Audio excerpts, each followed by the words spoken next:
All right, hello everybody. Welcome. Oh, do you know what? I shouldn't start at this Caledon's Forest thing. We should start here. Welcome to another video and indeed another series. It's expansion release time. About 24 hours ago, Janthir Wilds released. So this playlist is going to be me going through that story. Now, very often, I think there have been a couple of small exceptions over the years.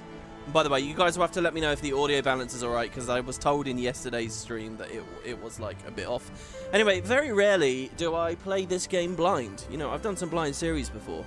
Usually I play Guild Wars on my own, sort of to enjoy it as a fan first, and then I do the content creation stuff second. I often play the recent ones with my girlfriend before I actually then run through and give you guys my opinions. I believe, so obviously we're in the era of mini X-Packs now, so it was only 12 months ago we did this before with Seekers of the Obscure. I thought I was doing Seekers of the Obscure blind, but maybe not.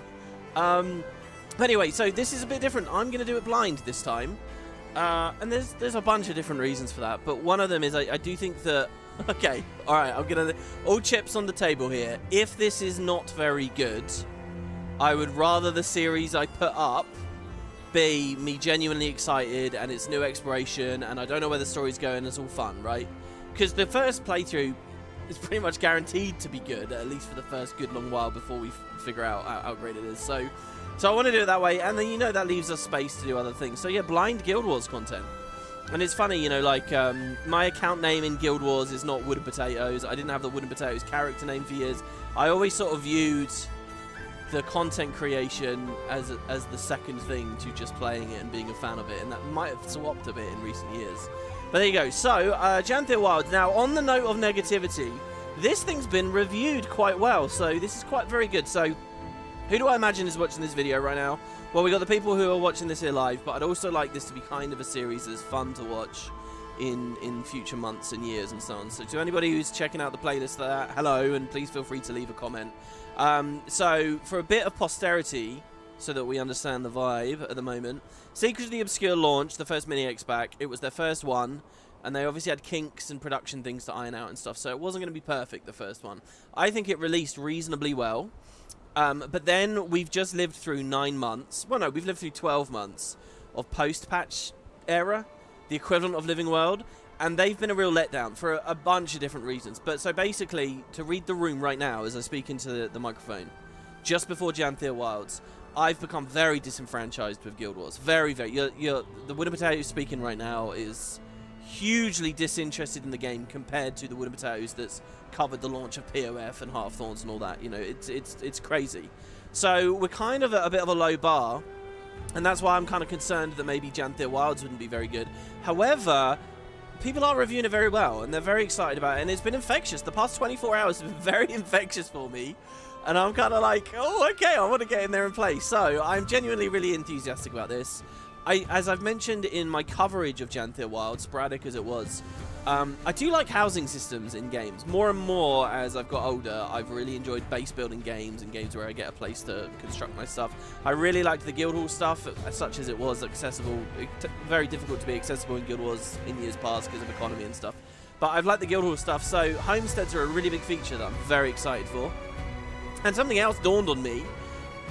There's a bunch of Seekers of the Obscure weapons I haven't really played with, so I'm going to be doing Ranger. Apparently this is a very like natural exploration, adventure-y feeling thing, which is exactly what I want, so I'm really thrilled with this, and it kind of makes me want to play Ranger. I don't know. Also, just having a pet, you know, I'm playing a lot of FF14 at the moment. There's no really good pet class in that game, so I'm going to do Ranger, but on top of that, we're going to have the new spears, which... So, with Secrets of the Obscure, I don't think the weapons were out at the launch of the X-Pack, and it felt a bit weird. But you get all the new spear skills, of which I know almost nothing about, and I didn't even play with the mace ones from Secrets of the Obscure last year. So I'm basically going to have like a full new skill bar. Well, I mean, utility skills not counting. So I'm going to do like it on Untamed or something, and we'll see how we go. So yeah, that's what we're going to be doing. My Ranger, the Packed Flower, which is not a character you guys have seen much of. But I think that's quite good. That'll mean it feels reasonably fresh and so on. So there you go. That was the character select. It looked really good. I like the sound effect, the soundtrack. People have been applauding the soundtrack. People always applaud the Guild Wars soundtrack, and for good reason. Because, you know, they've always had excellent music. So hopefully that continues to be good. So far everything feels awesome. I've had a gloss over the release notes, like the patch notes. There's been a bit of balance since the Spear beta before. Not as many system updates as I would have liked, but maybe I just skimmed a bit too quick, because I was told in the Spud Discord that there's this new option here, Cinematics Volume. Now this is quite cool. So Guild Wars is not alone in this.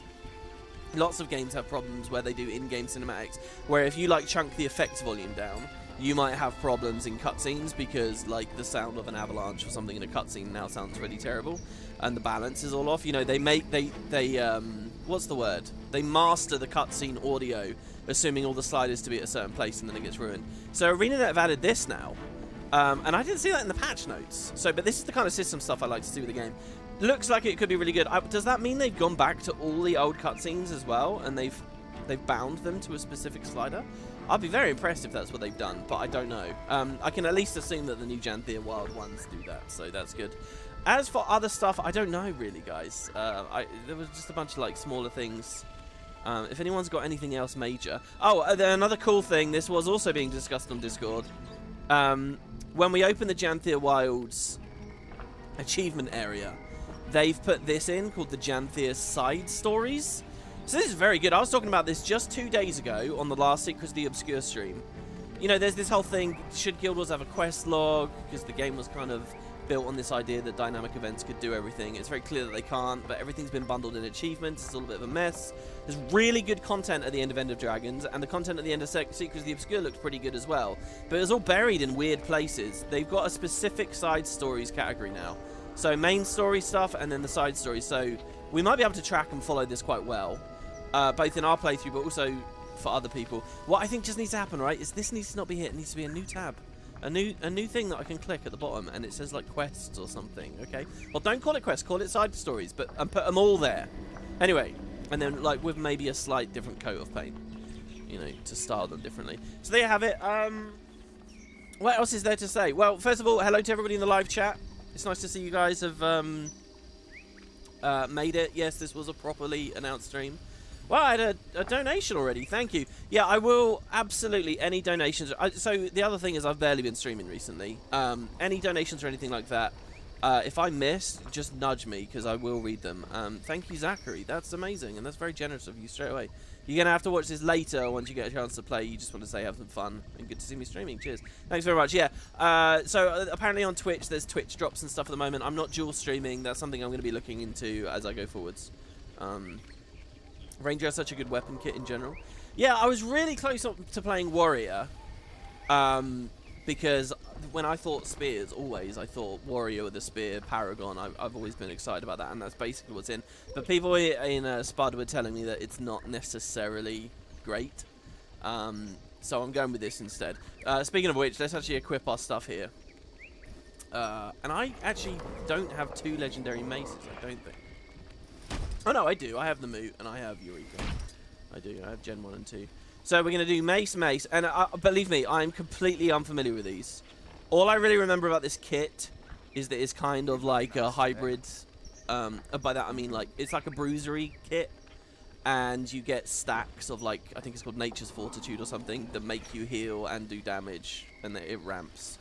This is a lot of tooltips. I think for the first while, what we'll be doing is just hitting things and seeing how it goes. Oh yeah, and the length of these episodes, I'm aiming for about 2 to 3 hours per episode. So hopefully it's something that people can actually follow. I'm not going to sit here and, you know, just play and play and play and play.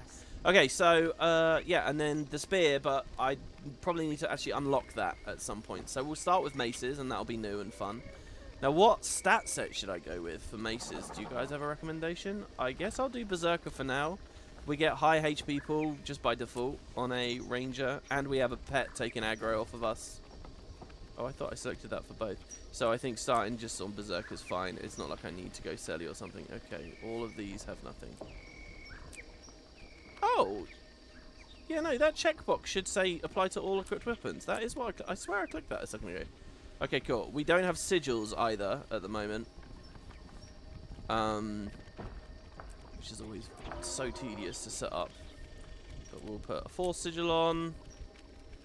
I'll put a Knight sigil on. I know it's not always going to be Knight, but I like the old... Actually, no, I'll do Accuracy. obviously this isn't mathed out, and I don't know exactly what degree our crit chance is going to be. But force and accuracy is just a nice basic starting point.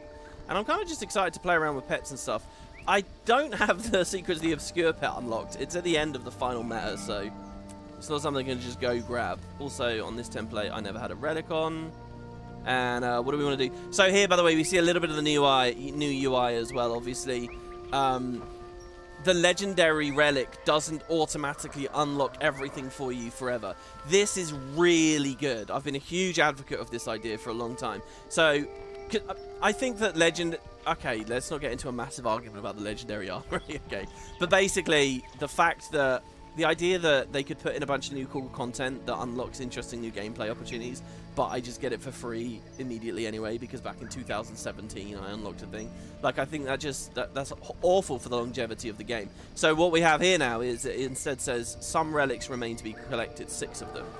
And it says go to your achievements to check out where to get them. So the new ones we actually still get to go and earn, even though we already have the legendary, and I really, really, really like that.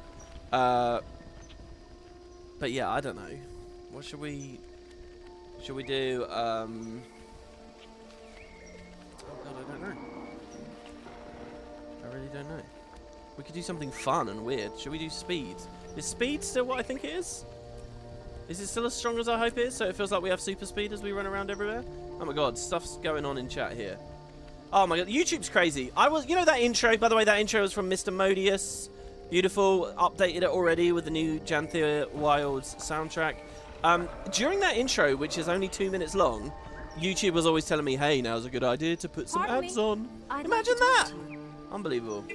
So yeah, Eduardo, lucky I find you and have fun with the new expansion. Do you think Herotron will return this time? You ask me every story patch and appreciate, I say maybe because X, but this time I say no. I don't know. What I will say, okay, I don't know anything about what we're about to play. But somebody did say that the intro is long, has a lot of dialogue, and a lot of old characters in it. So, I don't know. Let's say Herotron's going to be in the intro. Maybe they'll learn from, like, Deadpool and Wolverine or whatever, and recent Marvel experiences. Just go really heavy with the cameos. I can tell you guys that completely inobjectively, if Logan is in this story, I'm probably going to really enjoy it.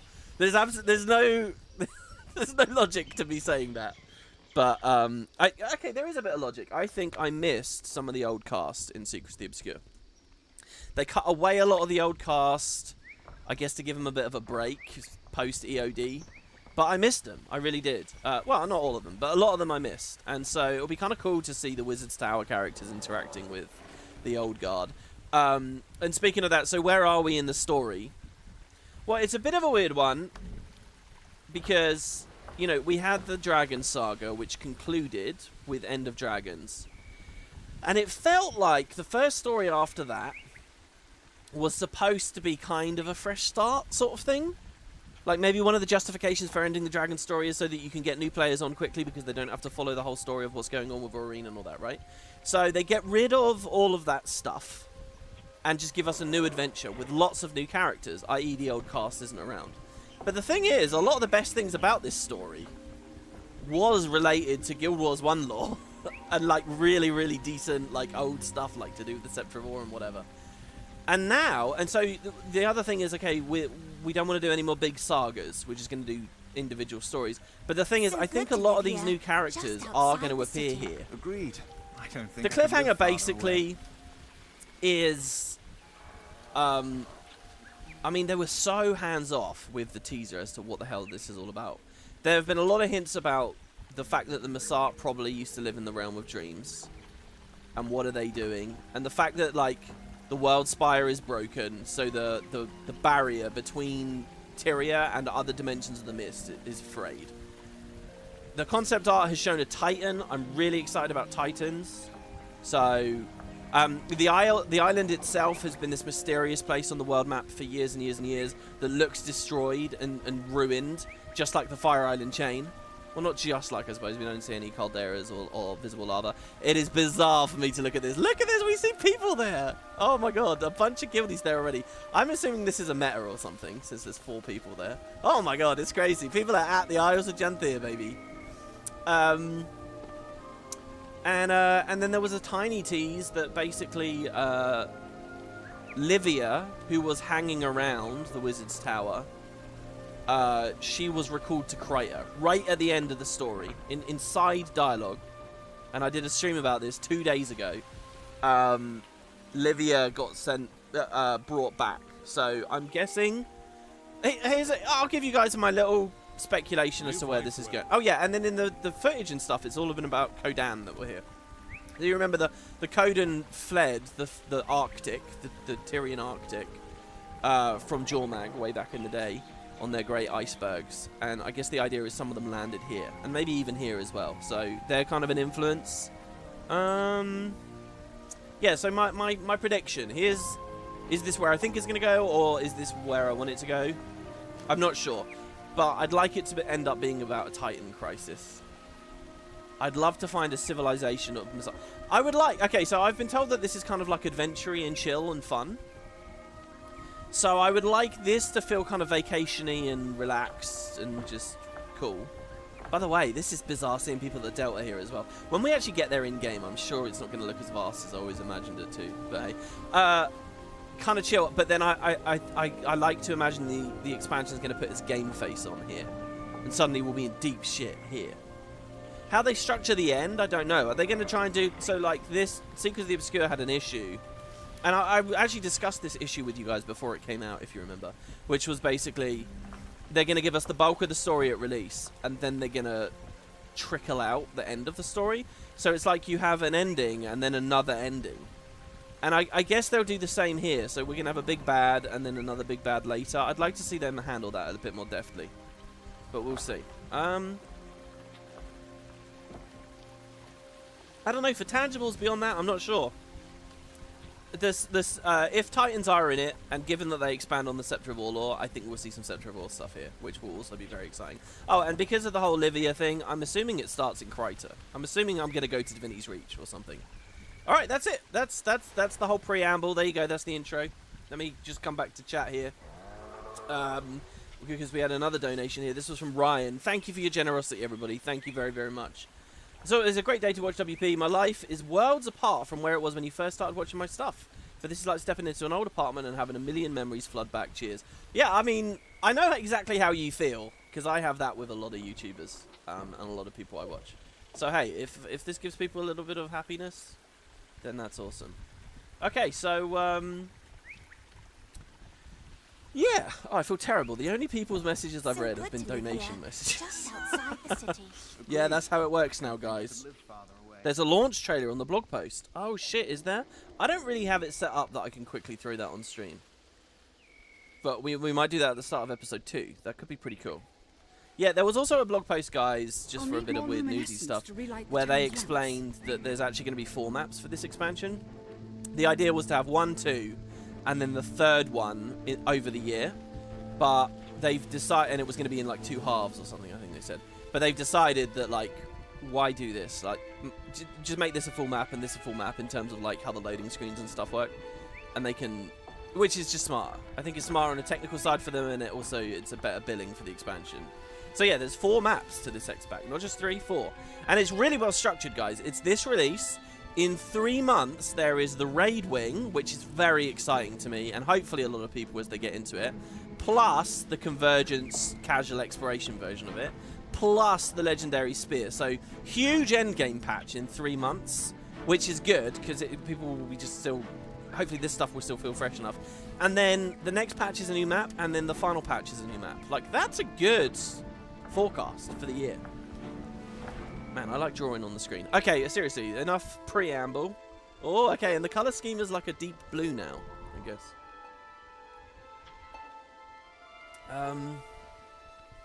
Begin the story, I guess. I'm gonna find out that there's some reason I can't do it on the Sylvari, but I think we'll be fine. Hopefully there's no... well, hopefully there are a lot of references back to the personal story and stuff. That would be amazing, like the choices you make, but... wait, and has she finished? No, and she hasn't finished the personal story. This is actually my new ranger, by the way. My old ranger is an Asura, and I'm just sick of Asura, where you can't play Fashion Wars or whatever. So, yeah. Okay, play this chapter. Finally, let's do it. Sorry, guys. Who are we even going to hear first? I'm half expecting Tiny to speak, but you never know, actually. Oh, I'll need more luminescence to relight the town's lamps. Fantastic. I have enough. Oh my god, it's just NPCs in the area. I was wondering for a second in my headphones. I was like, hold on, is that normal Dagon? Wow, it's from Dagonet. Hold on, isn't Dagonet the firstborn that went out like on massive explorations? Isn't she in Divinity's Reach? I guess this changes based on your race, which is a nice thing to do. I remember the devs have talked a lot about opening expansions with race-specific stuff, and I'm all for it. Valiant, I hope this letter finds you... we're not addressed Commander here. I hope this letter finds you... Wait, so hold on. Would I be called like the hero of Kvatch or something if I was on my human? I hope this letter finds you in a summer breeze, carrying you towards warmer days with a path brightly lit. I'm firstborn Dagonet. Perhaps you remember me. I've been aiding the Pale Mother in leading our people. She heals still. Oh my god, they're talking about how she's healing still. Ah, I'm immediately all for that. The process has been drawn out, but I'm I'm glad to report that the colour returns to her cheeks. She is quite weak and tired yet, but frequent visits from newborns raise her spirits. Her focus is always pointed toward the future of her children. This is crazy, man. I like this. This is good continuity. Think about it, right? Like, okay, am I wrong? Am I forgetting this? But I'm pretty sure the moment the pale tree got damaged, we're talking about when the shadow of the dragon attacked her in Season 2, right? Years ago, in Season 2, in what is now quite a small slice of the game's story. An extremely small slice of the game's story. I feel like at this point, it could be forgiven of the devs to, like, not worry about it anymore. But no, they're talking about it. So the fact it's such a small thing and they're talking about it makes me super happy. This is why I'm writing to you today. That optimistic but often naive promise of tomorrow. Oh, that's a great thing. That's a great description of the Sylvari. Oh, okay. As I'm reading this, I just want to say to you guys as well, and what I'm realizing about myself as time's gone forward more and more and more, is I'm interested. One of the things I think that will really bring me back, my enthusiasm back to Guild Wars and to Tyria, is I need to love this setting. I need to feel like the setting matters. The setting can move. That it doesn't have to be high stakes about the Elder Dragons, but I really need to care about these populations and what they're doing. And if everything's just constantly stagnant because all the new stories just take us far away, like shit happens in the new places but nothing ever changes here, I feel like that really wins my enthusiasm for the whole setting. So as soon as they do shit like that, when we're actually interacting with the core stuff, that means a lot to me. I would love it if these expansions have a bunch of core stuff. So I don't know whether this will just be this one mail and that's it, but I like this. This is why I'm writing to you today. That optimistic but often naive promise of tomorrow. Despite the cold days that we faced over this decade, something has happened. Something that feels quite different.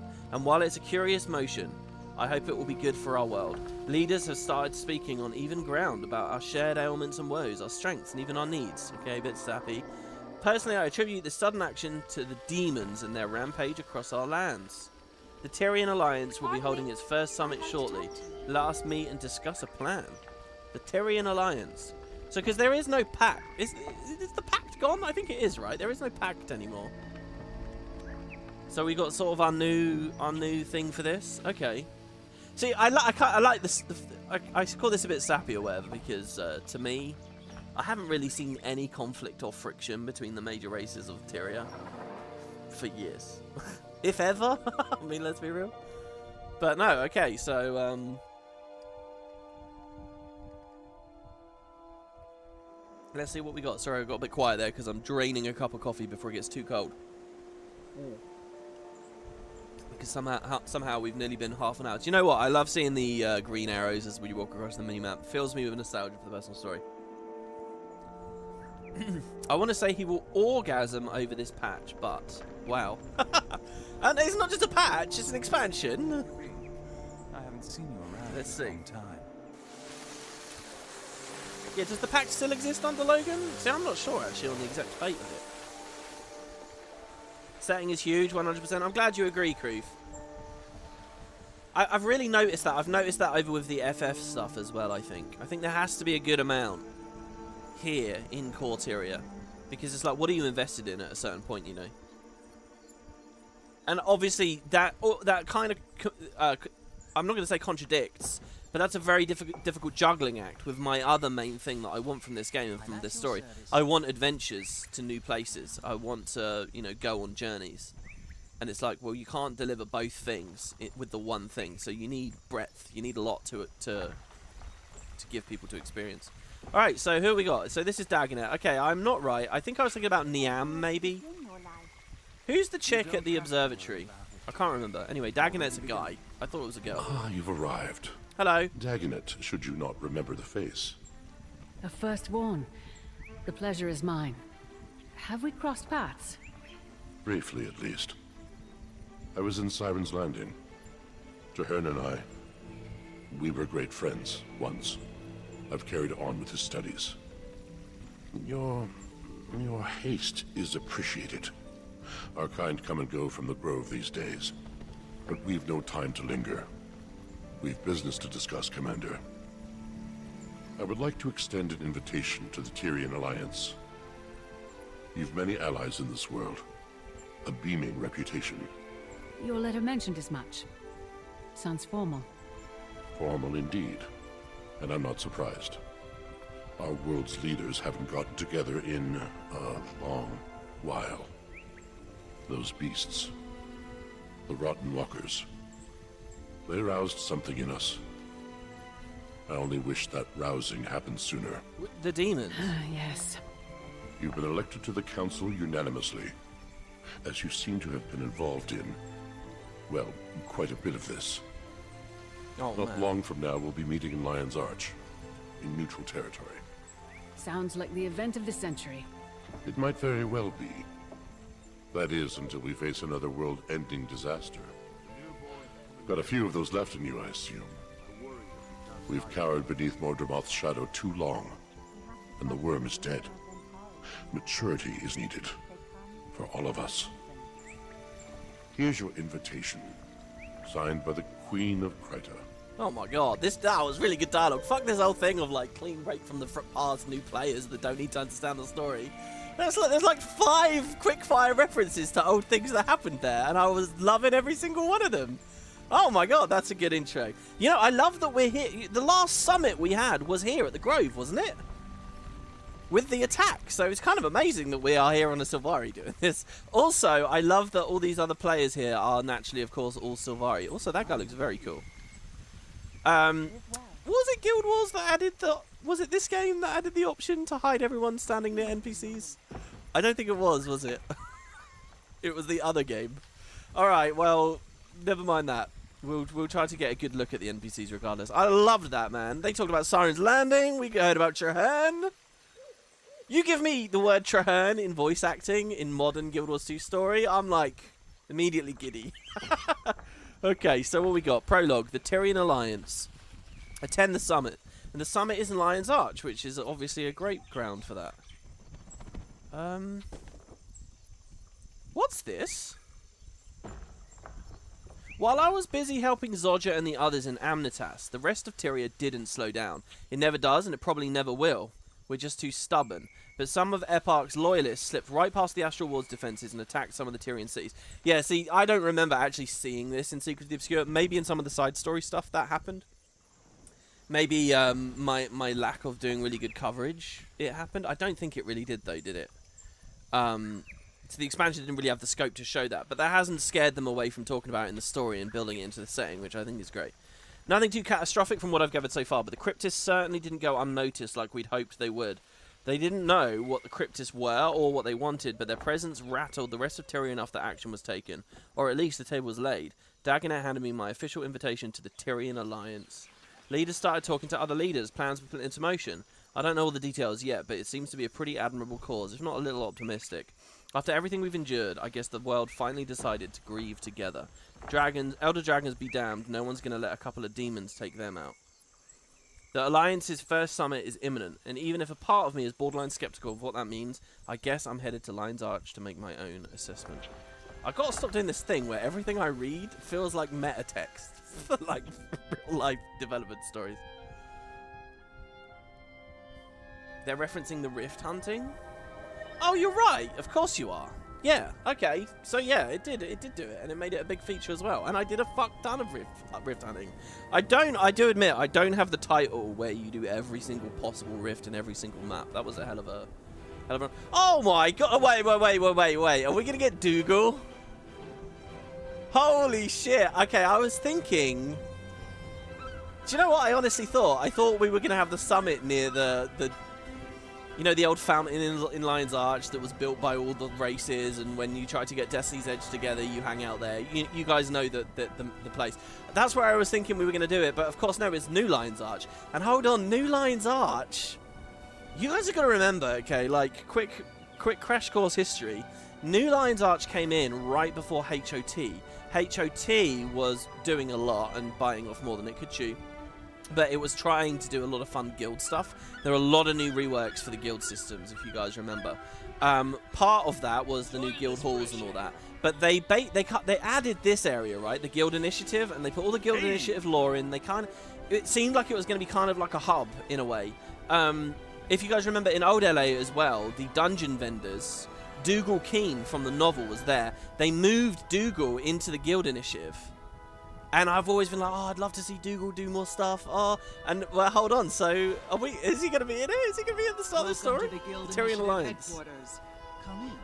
We'll get you registered. This is a great idea. If ArenaNet sat down over the past few years and basically said, okay, look, Elder Dragons are done. We're going to be sidelining the Pact. We're going to create these new organizations and so on. If they sat down and they thought, okay, well, we're doing that. Where do we want to start? And someone said, well, what about the guild initiative? They're pretty cool, and we never ended up managing to do much with them. Then that's fucking genius. Or they might just be using this as a place for the meeting. I don't know. Let me not get too ahead of myself. So let's see. This should be interesting. Interesting indeed. Oh, I'm gonna hold on. I'm in the process of standardizing my keybinds between multiple games. One of which is toggle walk. I have them full stop, but I'm changing now. I have a much better keybind. I have a Logitech G600, and you can click the mouse wheel left and right, and they're buttons to click it left and right. And in all games I play, if they have auto run, I always have click right as auto run. Like I just shift the mouse wheel slightly to the right, and that makes me auto run. I nearly never press W to walk. I'm nearly always just doing that. So anyway, I've realized recently a really good setting. Where are we? For walk is shift click right. Shift mouse 5 for me. So I can just tap it to run automatically, or do it with shift, and my character will start walking. It's just a nice logical thing, and I've wanted a good bind for Guild Wars and whatever else for a long time, because I like RP walking. I think it adds a lot to these playthroughs. I don't know, that probably sounds really stupid to say out loud, but I like it. I like to have it on demand and easy access. Commander, over here. Okay, it's Anise. That you are. Didn't recognize the face at first. Fought alongside you during Scarlet's attack. Oh Go my ahead. god. Don't mind me, just being cautious. A lot of big names in this building. It's a big job. I think they've realized the secret source is just referencing past events over and over and over. That's it. That's how low my bar is for good storytelling. Hello, Anise. Malice? Anise? Oh, and Malice, of The course. roster is impressive. No less cramped than any of Ash's hidden outposts. Delegates and leaders are still arriving, but the turnout is impressive. My surprise is agreeable. And nerve-wracking. Everyone is comforted that you're joining us. You command quite a bit of respect here. Not all of us do the same.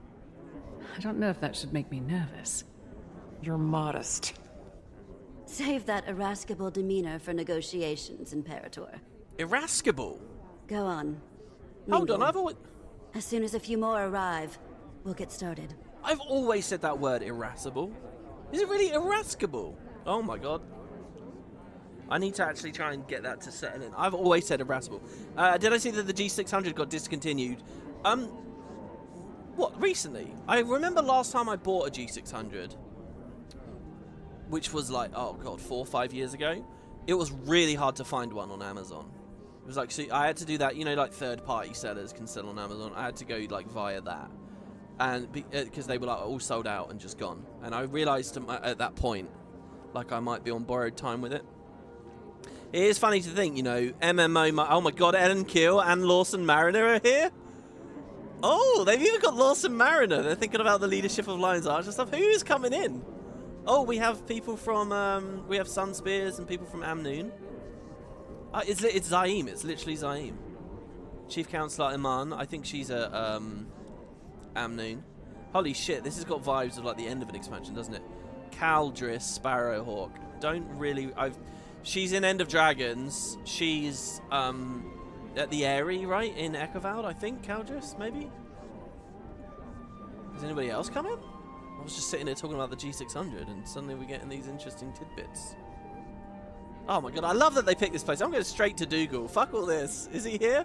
Oh, Kreesh is here. Hello. Commander, good to see you. You want with Turning out malice? to be quite the gathering, isn't it? Certainly beats interrogations and trial preparations. Benga. Who else? We'll save that headache for opening remarks. I'm eager to put it behind us. Hasn't made things easy, though. The Dominion lives. Their numbers are just depleted. Eager to hear more. Interesting. I assume the Frost Legion, though, as it were, does not exist anymore. Confidential. Keen. Oh, it's to Dougal. This is it. So he's not here, I guess. Been a long... I need to skip to the end to see. Okay, this is from a niece. Keen, been a long time, my dear. I really hope that smile of yours is as blinding as I remember. The Queen sends you and Leonie her best. Who is Leonie? Is that like a love interest of his that I've forgotten about? While I wish I wrote on mundane terms, we have another favour to ask of you. On behalf of Her Majesty the Queen and the founding members of the Tyrian Alliance, we'd like to formally request your use of your organisation's headquarters for our forthcoming summit. I think you can guess the details, especially after the demon attacks. Given our members' importance, we're seeing an establishment located in neutral territory to hold our inaugural meet. You know better than most how fragile trust can be when the negotiation table has a dagger sticking out of it. Wow, what a line, because he recovered the claw of the Kana guys, a dagger. But despite the circumstances, the air is quite temperate this time. No daggers either. The first summit could be tense, but I can assure you the building will withstand the event just fine. You know, I'm just thinking, right, where's this going? The tropey thing to do would be to have some kind of invasion in the middle of the summit. But Guild Wars itself has done that so many times now, I don't know whether that's where we're going. Maybe I jumped the fence a little quickly, but I've already spoken to Magnus about securing the Lion Guard in anticipation. They'll be stationed outside at all times, which should be far less daunting to the locals than 80 guardsmen from 12 different standing armies. The city's security will be heightened that day, just to be safe. You know, I'm also interested in when it became Lion's Arch 2.0, you know, they put those giant concrete walls and battlements and shit everywhere around it.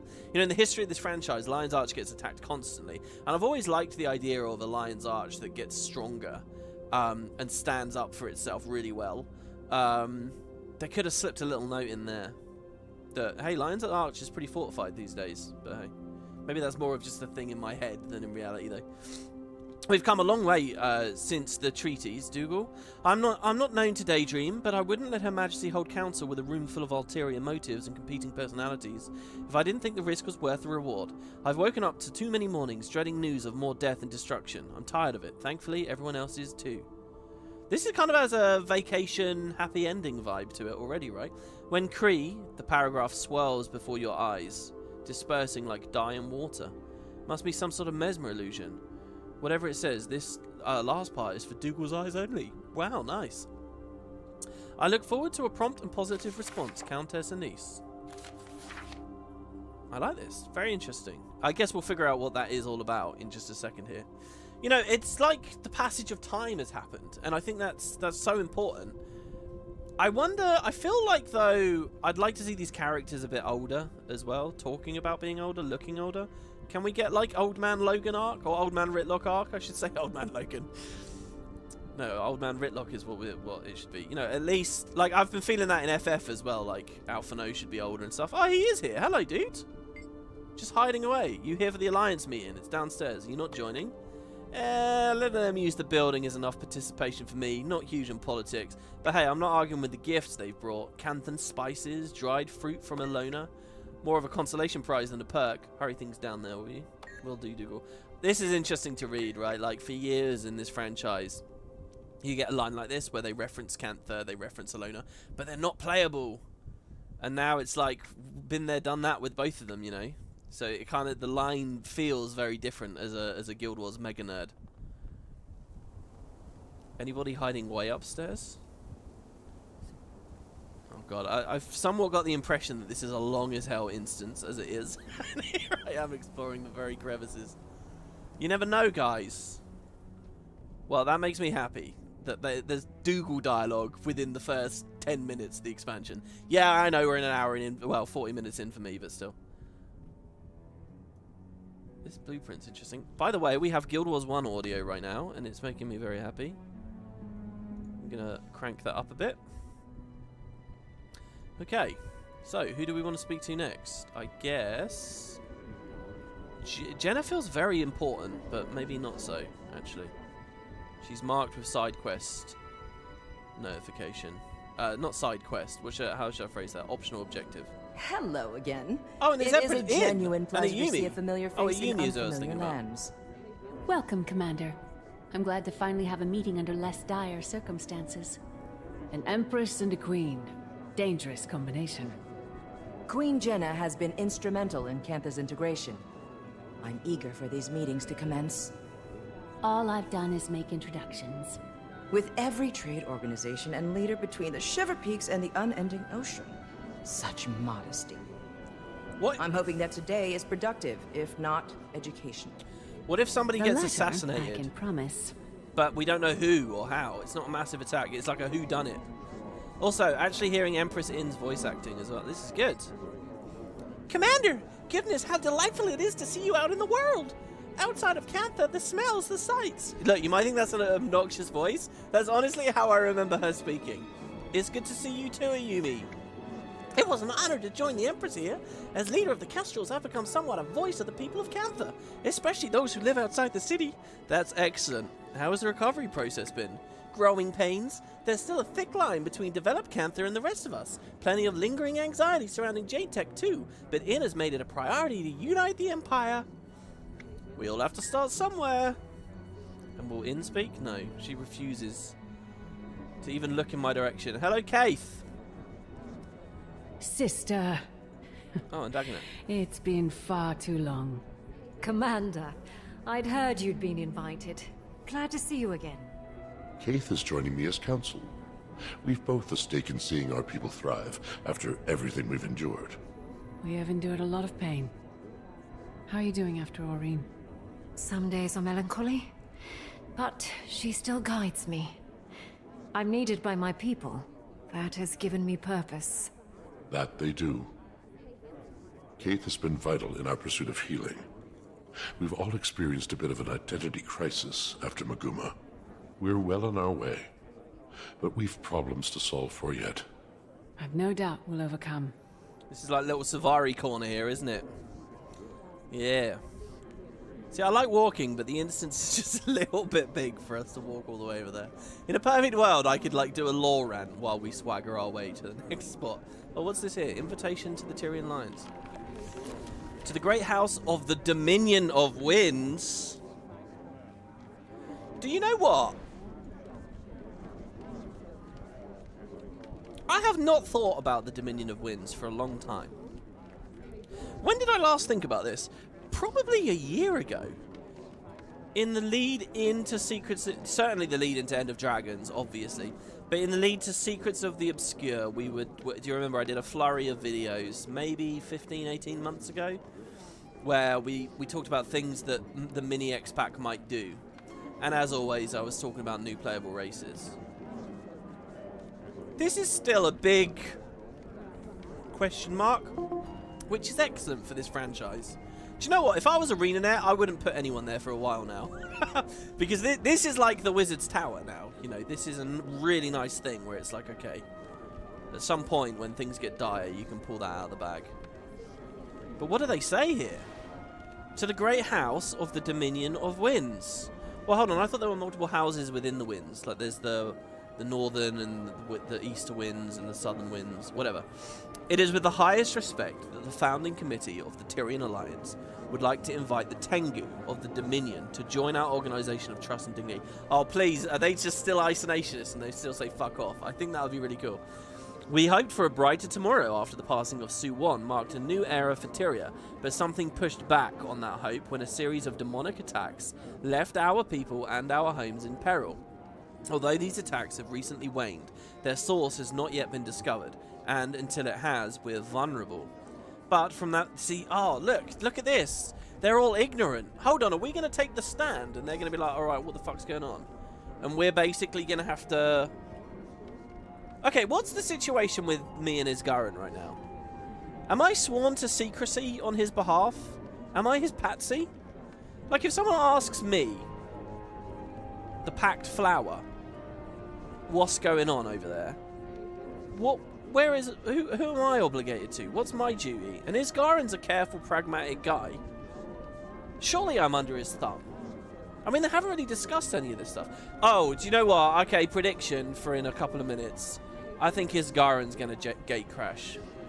Before this question can come up, and it's too awkward for the player character, Isgarin's going to reveal himself to the world. That's what's going to happen here. That's what this scene is. That's the twist. Anyway, let's see. I don't know how I got there while we were talking about the Dominion of Winds, but... Okay, although these attacks have recently waned, their source has not yet been discovered. Until it has, we're vulnerable. Yeah, because these guys don't know, and they need to be taught. But from that vulnerability, something else was born. Awareness. Oh, I should mention as well, the big cliffhanger as well is Waiting Sorrow. This amazing mage of the wizard's court who fled because of haunting visions of their past life or whatever. I'd love if Waiting Sorrow is in this expansion. It's going to be really cool. But from that vulnerability, something else was born. Awareness. Leaders started speaking with leaders. Nations once impaired by archaic rivalries were suddenly allies or on their way. Pain was shared as readily as food. Oh, by the way, I'm realizing this is probably Anise and I'm voicing this wrong, but whatever. After we survived the fight against the Elder Dragon, surely the next threat to rise in its place would not stop us. And it has not stopped us. Oh no, this is from Jenna. As leaders talked, we realized... She's got to be old and posh like my queen. Rest in peace. That it was time again to try our hand at unity. Not what we all will agree, and we certainly have our critics. But peace isn't made overnight. Thus, the Tyrian Alliance was formed. Although we've yet to be formally acquainted, we hope that you'll look to the aid we shared as the war against Jormak grew bitter and bloody. Oh yeah, of course, she's talking about the DRM. Very good. Very good. Should the Great House be interested, we would be honoured if one of your own could join us in Lion's Arch for our inaugural summit. I've read that wrong twice now. You may send whichever representative you feel is appropriate, with support of the Tyrian Alliance's founding committee, Queen Jenna of Kryta. And they're not here, and I like that. It's Bram! How's the hair? How's the current hair? Oh my god, Scotty! Oh, okay. They've got some good writing going on here. Holy shit. So, Scotty and Sigfast are like standing to inherit the Great Lodge if anything happens to Newt Whitebear. You see how he's Scotty, Newt's son? I can't remember the exact difference between Sky and Sigfast. These two are basically, they're pieces of the setting that were written and included at launch, but have never been played with or used in any way. So one of the many, many things that someone bright-eyed and enthusiastic might learn about the setting and get really giddy about, but after 13 years of nothing happening might get a bit jaded. But here he is! Here he is!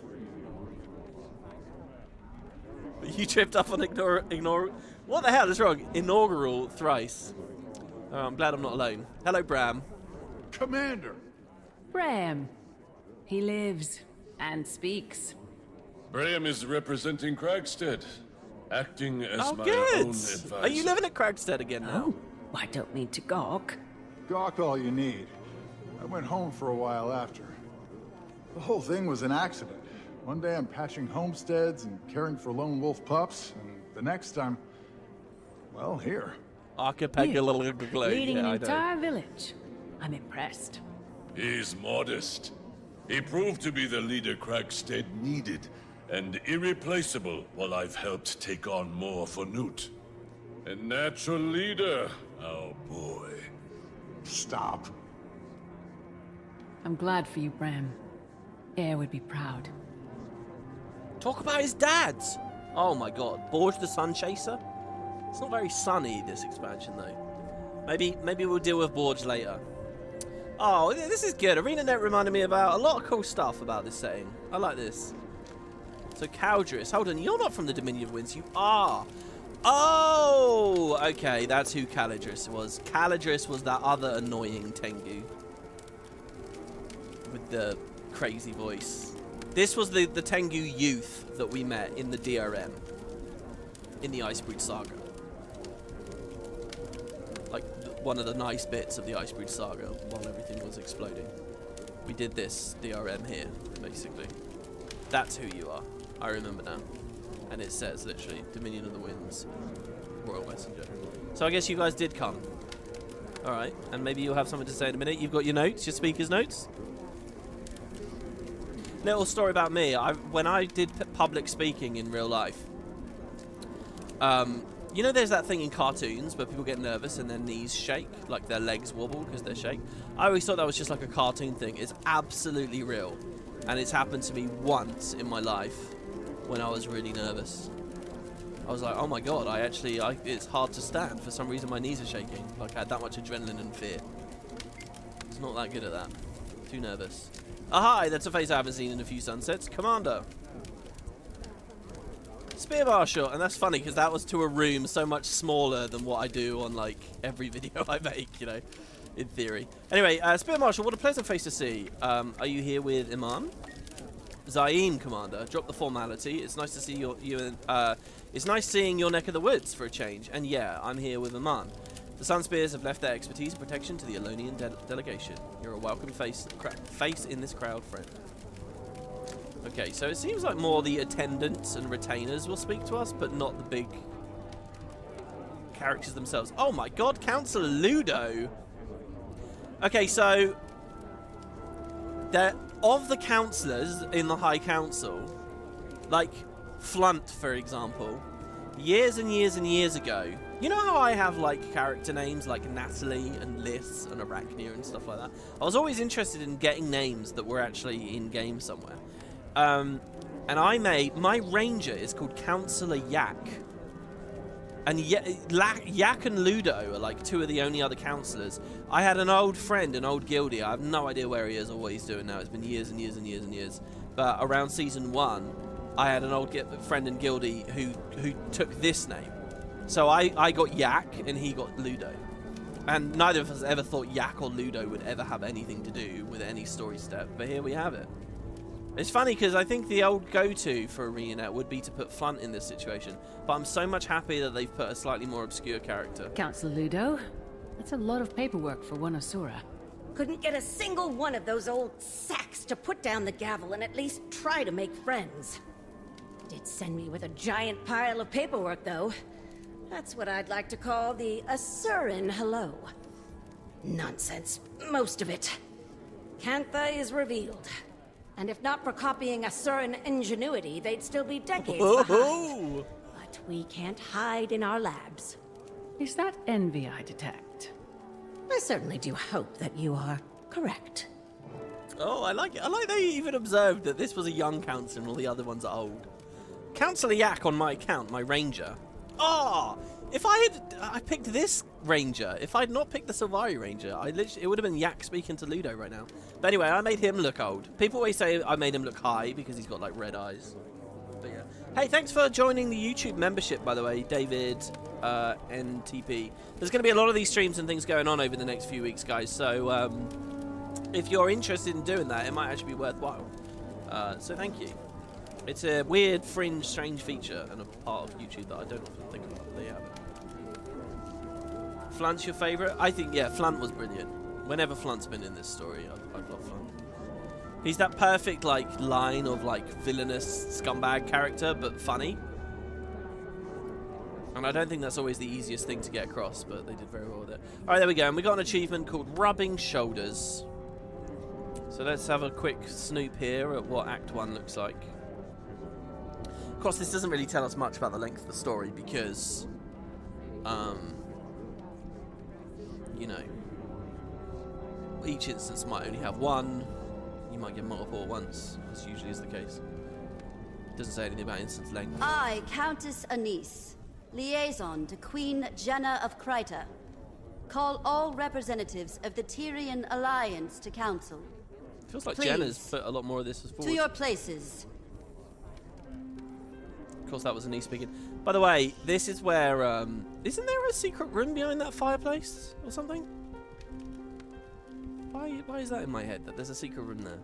We've quite a bit to cover. First and foremost, the Pact and Orders send their regards. Structural changes have them occupied.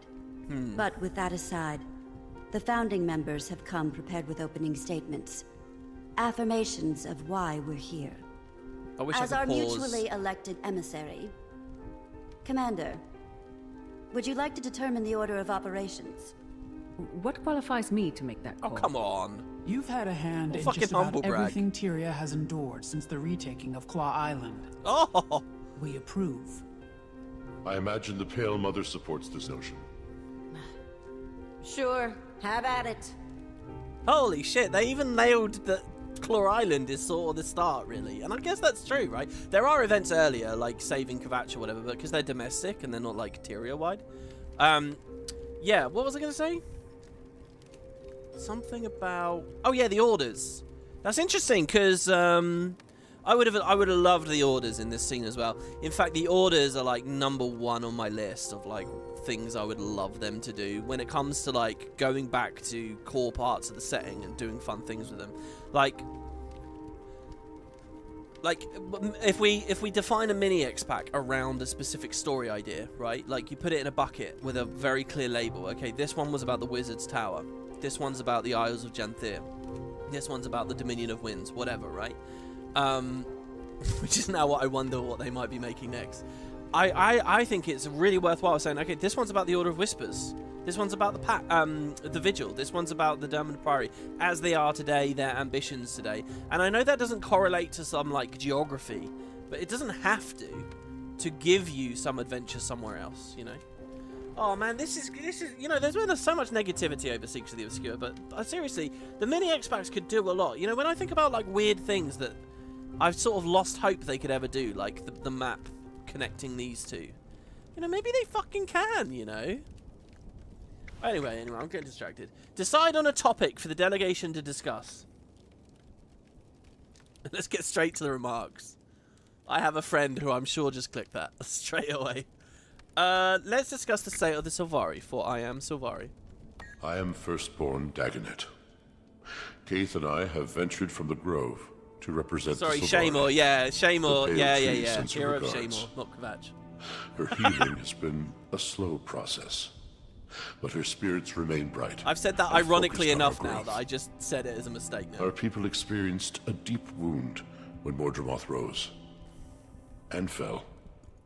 As a people, we have many questions about where we come from, what purpose we serve following the Elder Dragon's death.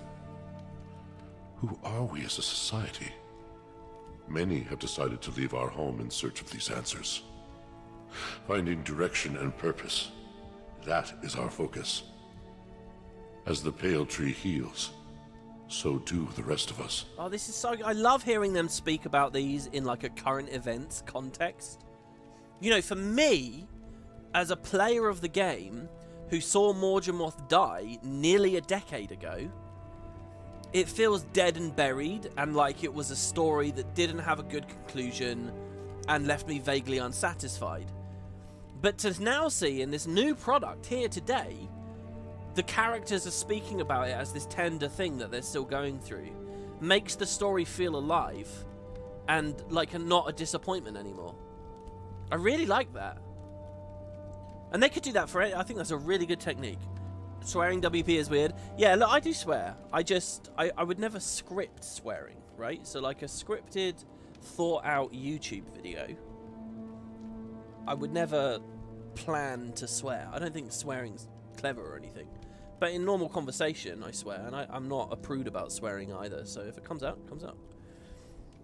I'd like to hear updates on Bangar's trial. I would like to hear updates on Bangar's trial. Fuck yeah! Krisha, Imperator of the Blood Legion, and elected representation from the Char. I'd be lying if I said tensions weren't high at the Citadel. I'm leaning forwards. With Bangar's trial nearing, another civil war isn't impossible. Even behind bars, Bangar commands respect from his most loyal. Although weakened, the Dominion is still a threat. However, the Imperators are mostly aligned. Imperator Malice of the Ash Legion joins me today in support. Ephraim sends his. You may have heard the whispers, but there are calls for another Con-Ur to rise. The Imperators don't disagree. But the Trial of Embers will wait until we've decided Bangar's fate. That is our first priority. You know, I remember after the Icebreed Saga concluded, I was like, Bangar's the shit. Bangar's amazing. He's like the best character in the game. This is so good. I can't wait to see what happens. And I remember no small number of people said, what are you talking about? His story's over. He's in jail. It's done. It's like, what? Like, you can't bust him out. He is such a good character. There's no way that they'll just leave that. I hope not, anyway. Bangar's brilliant, and I'm looking for a continuation of Guild Wars Cow, the Cogs of War, someday. He's got to get out of that jail cell. Anyway, let's hear about the relations between Janthir and the Asura. Is the word Anka going to appear here? Another 10 out of 10 character? Counselor Ludo of the Arcane Council. I'll keep it brief. As you can observe, I am the only present representative from the Council. We are experiencing growing pains. Janthir's prowess threw us for a loop. I may be alone in this thinking, but about damn time. For a long while, the Council has lazily relied on Asuran Magitech superiority. We've become complacent, our research secondary. I, and a few others, have been advocating for a more productive integration into the global sector. No disrespect intended, but Janthir's advancements on our designs, well, frankly, it's insulting. Our knowledge is still unmatched. An interesting choice of words. Know that I enjoy competition. In fact, I encourage it. As do I. My What's first going on with significant June? motion on the Arcane Council has been to eliminate any restrictions on admittance into the Asuran colleges. Our next focus will be on global equitable information exchange. That's all. For now. Interesting. I like this idea of a tussle between those. And yeah, it's a really important thing, actually. I hadn't really been thinking about it, but consider how the Asura would feel threatened by the technological advancements of Janthir. And I still believe, look, there's this thing, right, like, it's a big conversation, but when you have a product and a setting, and you sell that setting to people, okay, so for Guild Wars 2, we're talking about the state of the world in launch Guild Wars 2, the ferocious Char, the manipulative and intelligent Asura, the naive Silvarian stuff. People buy into that setting and that fantasy, and now your job in the later years, or whatever that media is to keep developing it and make it exciting and interesting. But you don't ever want to betray the core idea, the thing that you sold to people in the first place, you know. You don't want to change it completely, like what Lost did, for example, essentially changing its genre, you know, doing a 180 and leaving people very dissatisfied. So there's certain things you want to keep the same. So when I talk about, like, the declawing of the Char and making them really passive and lame and all this kind of stuff, like, that's really the discussion that's going on, you know. There are certain pillars of the setting that you can mold and you can blend and shape a bit, but you kind of want to keep things to a certain degree. You want people to be able to enjoy what they bought into the setting for, right? So anyway, when we come to... So I like the idea of the Asura being really threatened by Janthir and re-establishing their superiority, because that's kind of their archetype as was originally sold, you know? Anyway, I'm probably not expressing all this. We're doing a Let's Play here. Can't go into an hour on that. I'd like to discuss updates from the North. I like how this is like... This is so vague here. There's almost nothing to say, right? What are they going to talk about? We finally managed to sweep up all the pieces of the tooth and got it out of the Great Lodge. Surely it'll be about them going north, right? Reclaiming the far Shiver Peaks. It has to be about that. I am Skati, son of Newt Whitebear. Sends his best. Old man just can't say no to a good brawl. Expected to heal just Oh, I distrust fine. that for some reason. Just as our people are healing. Unsure of how to approach the spirits. How we can help them. If we can help Oh yeah, them. Ludo's on a box. That's The true. Sylvari share in your pain. The Pale Tree. That's been a process. Ugh, don't turn it into a Aye. therapy session. Looking ahead has been our focus. Our scouting parties have returned to the far north to explore the villages and homesteads cut off from Holbrook for decades. We've also got eyes on the sons of Svanir. Rather, what remains of them. Most fell with Jormag. Those that remain, broken, lost. If we can offer any rehabilitation, we will. But we won't welcome more violence to Holbrook. How can you... Hold on, they're welcome anyway. But also, how can you even have a son of Svanir at this point? The spirit of dragon is gone and dead, surely, right? Like, what? And they're not even like... It's not even like some of them are tempered and becoming ice brood or anything at this point. What have they got? Surely that faction doesn't exist. I thought it was a bit... See, this is this... You can warp the saying. So, like, I do believe you can kill certain minor factions like that. Here, a second ago, when they were talking about how the Dominion's still around as well, I was thinking of that. Anyway, how's Canthan integration with Tyria going? Esteemed leaders, I am thankful to have met a few of you before. Queen Jenna has made many of these introductions. For those of you I have not met, I am Empress Oh, if Eve you're of an Cantha. Asura, you get on a box yourself. I was That's advised to great. send a liaison in my stead, but I wanted to show the face of the Empire.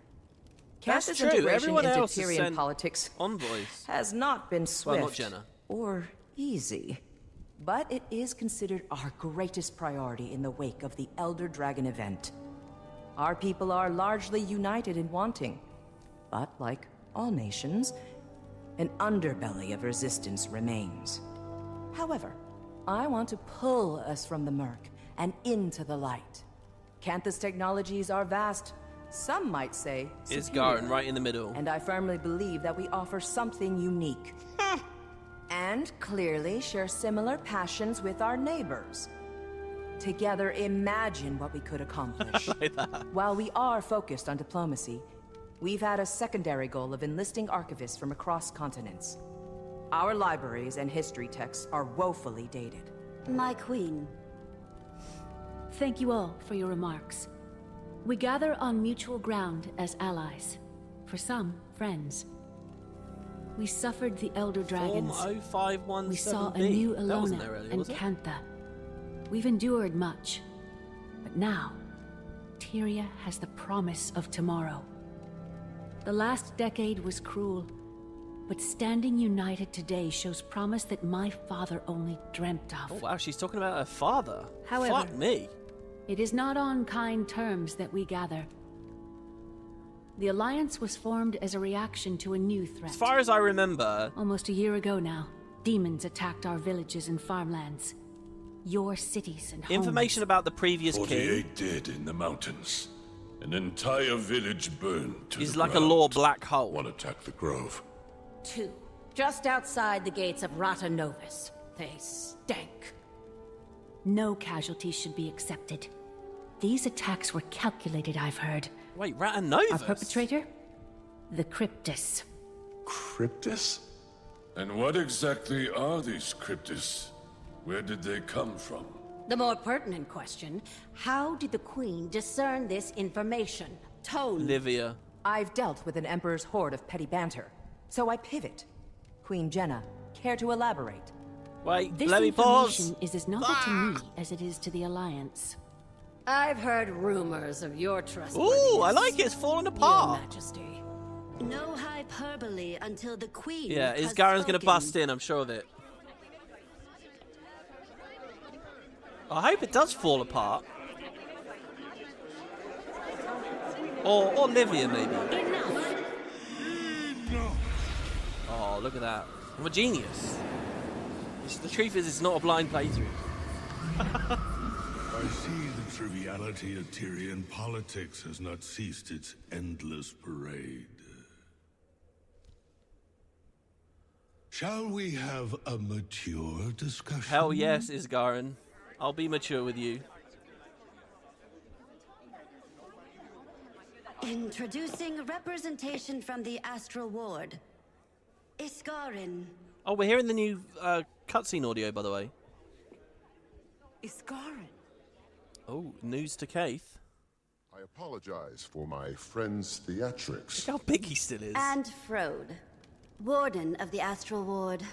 What's going on, Jenna? Answers. Queen.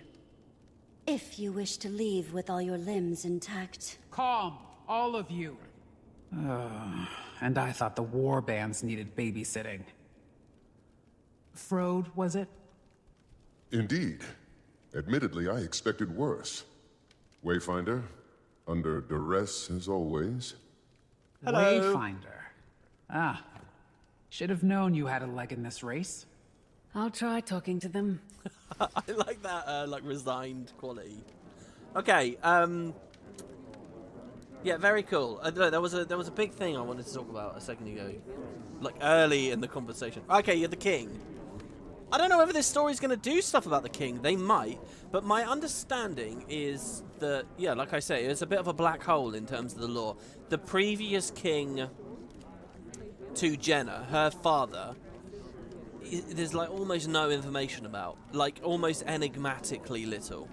Now, I think exegetically, the reason is there was just a lot of world building for them to do and a lot of setting stuff to set up, and that was just something they kind of missed and glossed over. There was plenty of royal family tree stuff for the Crichton Throne in general, because they were coming off of the back of the War in Crichton, Guild Wars 1 and the Salma stuff, right? So there was stuff, but they just didn't do anything specifically about her dad. But then it's just been a bit of a blind spot that they haven't really talked about very much. I literally think there's maybe a handful of bullet points.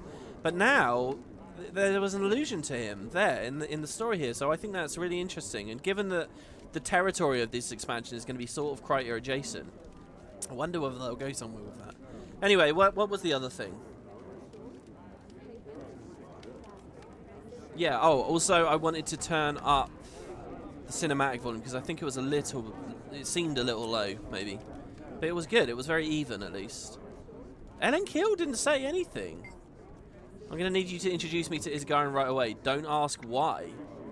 Sure thing, Keel. I think I do know why you want to know. It's about E, isn't it? Hold on. Was she being contacted by E just like we were being contacted by E? They haven't confirmed that he's E.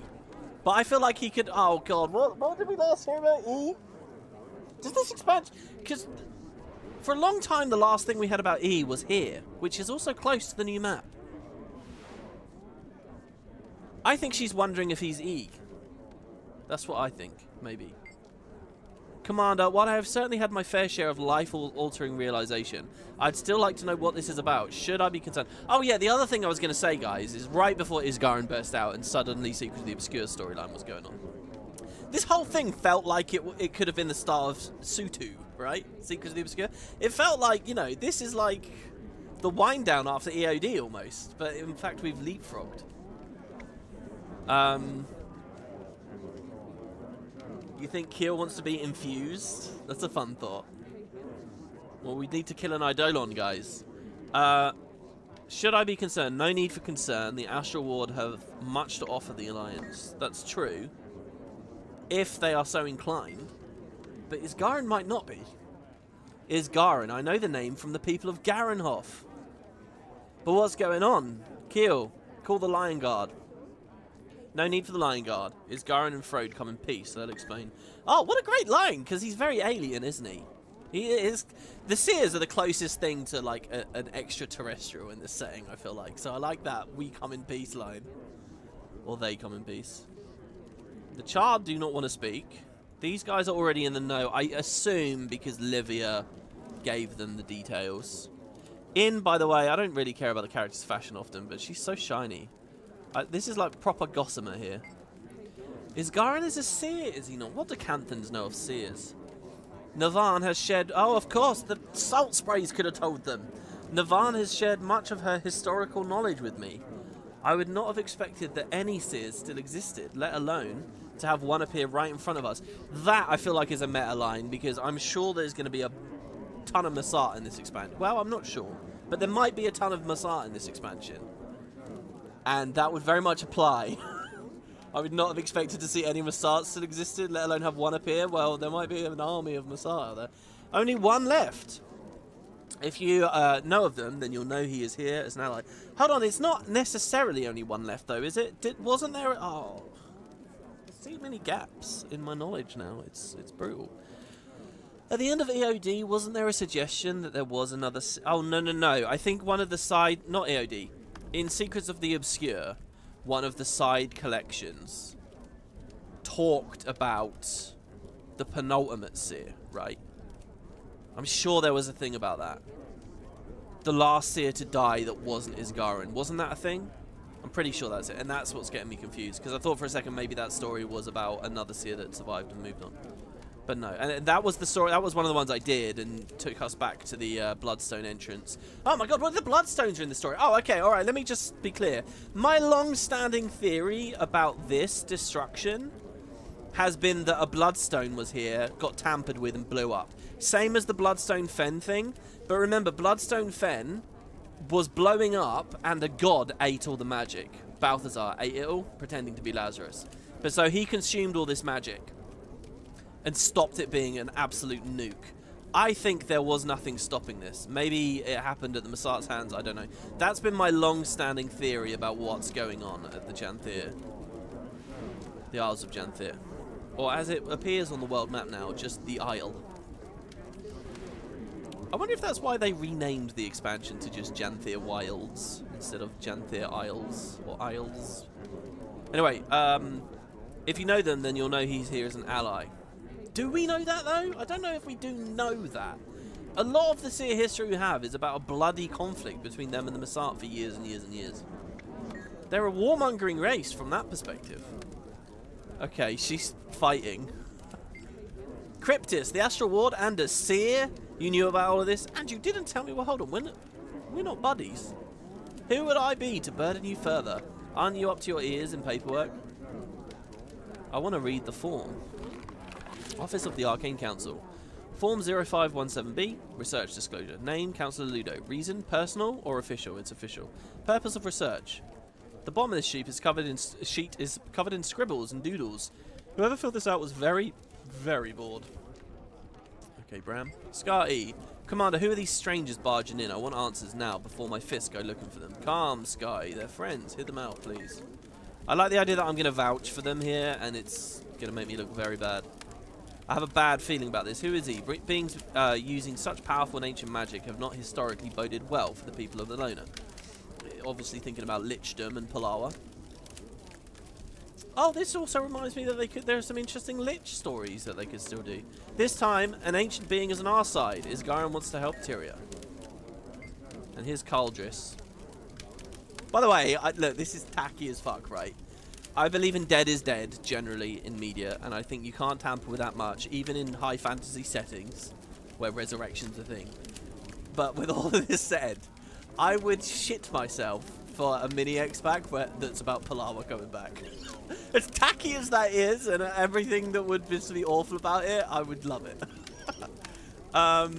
Who is Isgarin? What is Isgarin? I've never seen one like him before. Is he the same as those Exalted who helped defend the Ares walls from Jormag? They both float. That's a beautiful little reference there. In comparison to Jor, reminds me of early speculations of Heart of Thorns with our first look at the Exalted, where we were wondering, are they Mursaat or Seers? Isgarin is a Seer. Like the Exalted, though, he's here to help us. Alright. Frode, you got a lot of... Ready as they'll ever be. Get to the point. They thrive on the brink of chaos. They've all endured enough trauma for a lifetime. Patience. If we're measuring trauma and lifetimes, they wouldn't compare. Wait, what did he say? Sorry, I looked at chat there and got distracted. They've endured enough trauma for a lifetime, patience. If we're measuring trauma in lifetimes, they wouldn't compare. Oh, it's a good point. Thank you for allowing us the time to speak to you all today. I apologize for the dramatic entrance. Again, I am Frode of the Astral Ward.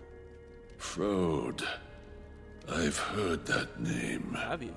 The Ward has been cloaked in shadow for centuries, protecting you from threats unknown and unlike the Elder Dragons. The Cryptus. The source of our demon infestation, I take it? Beings of the mists who are no longer a problem. Not right now. But they are others. Our Wayfinder, your commander, can speak to that. I joined their fight. The Cryptus have been contained. I wouldn't be surprised if some still attempted to breach our realm, but they aren't organized. I like how both Patha He and speaks truth, Desvina as the are in commander the can exact attest. same position, story-wise. Hesitant trust is advised.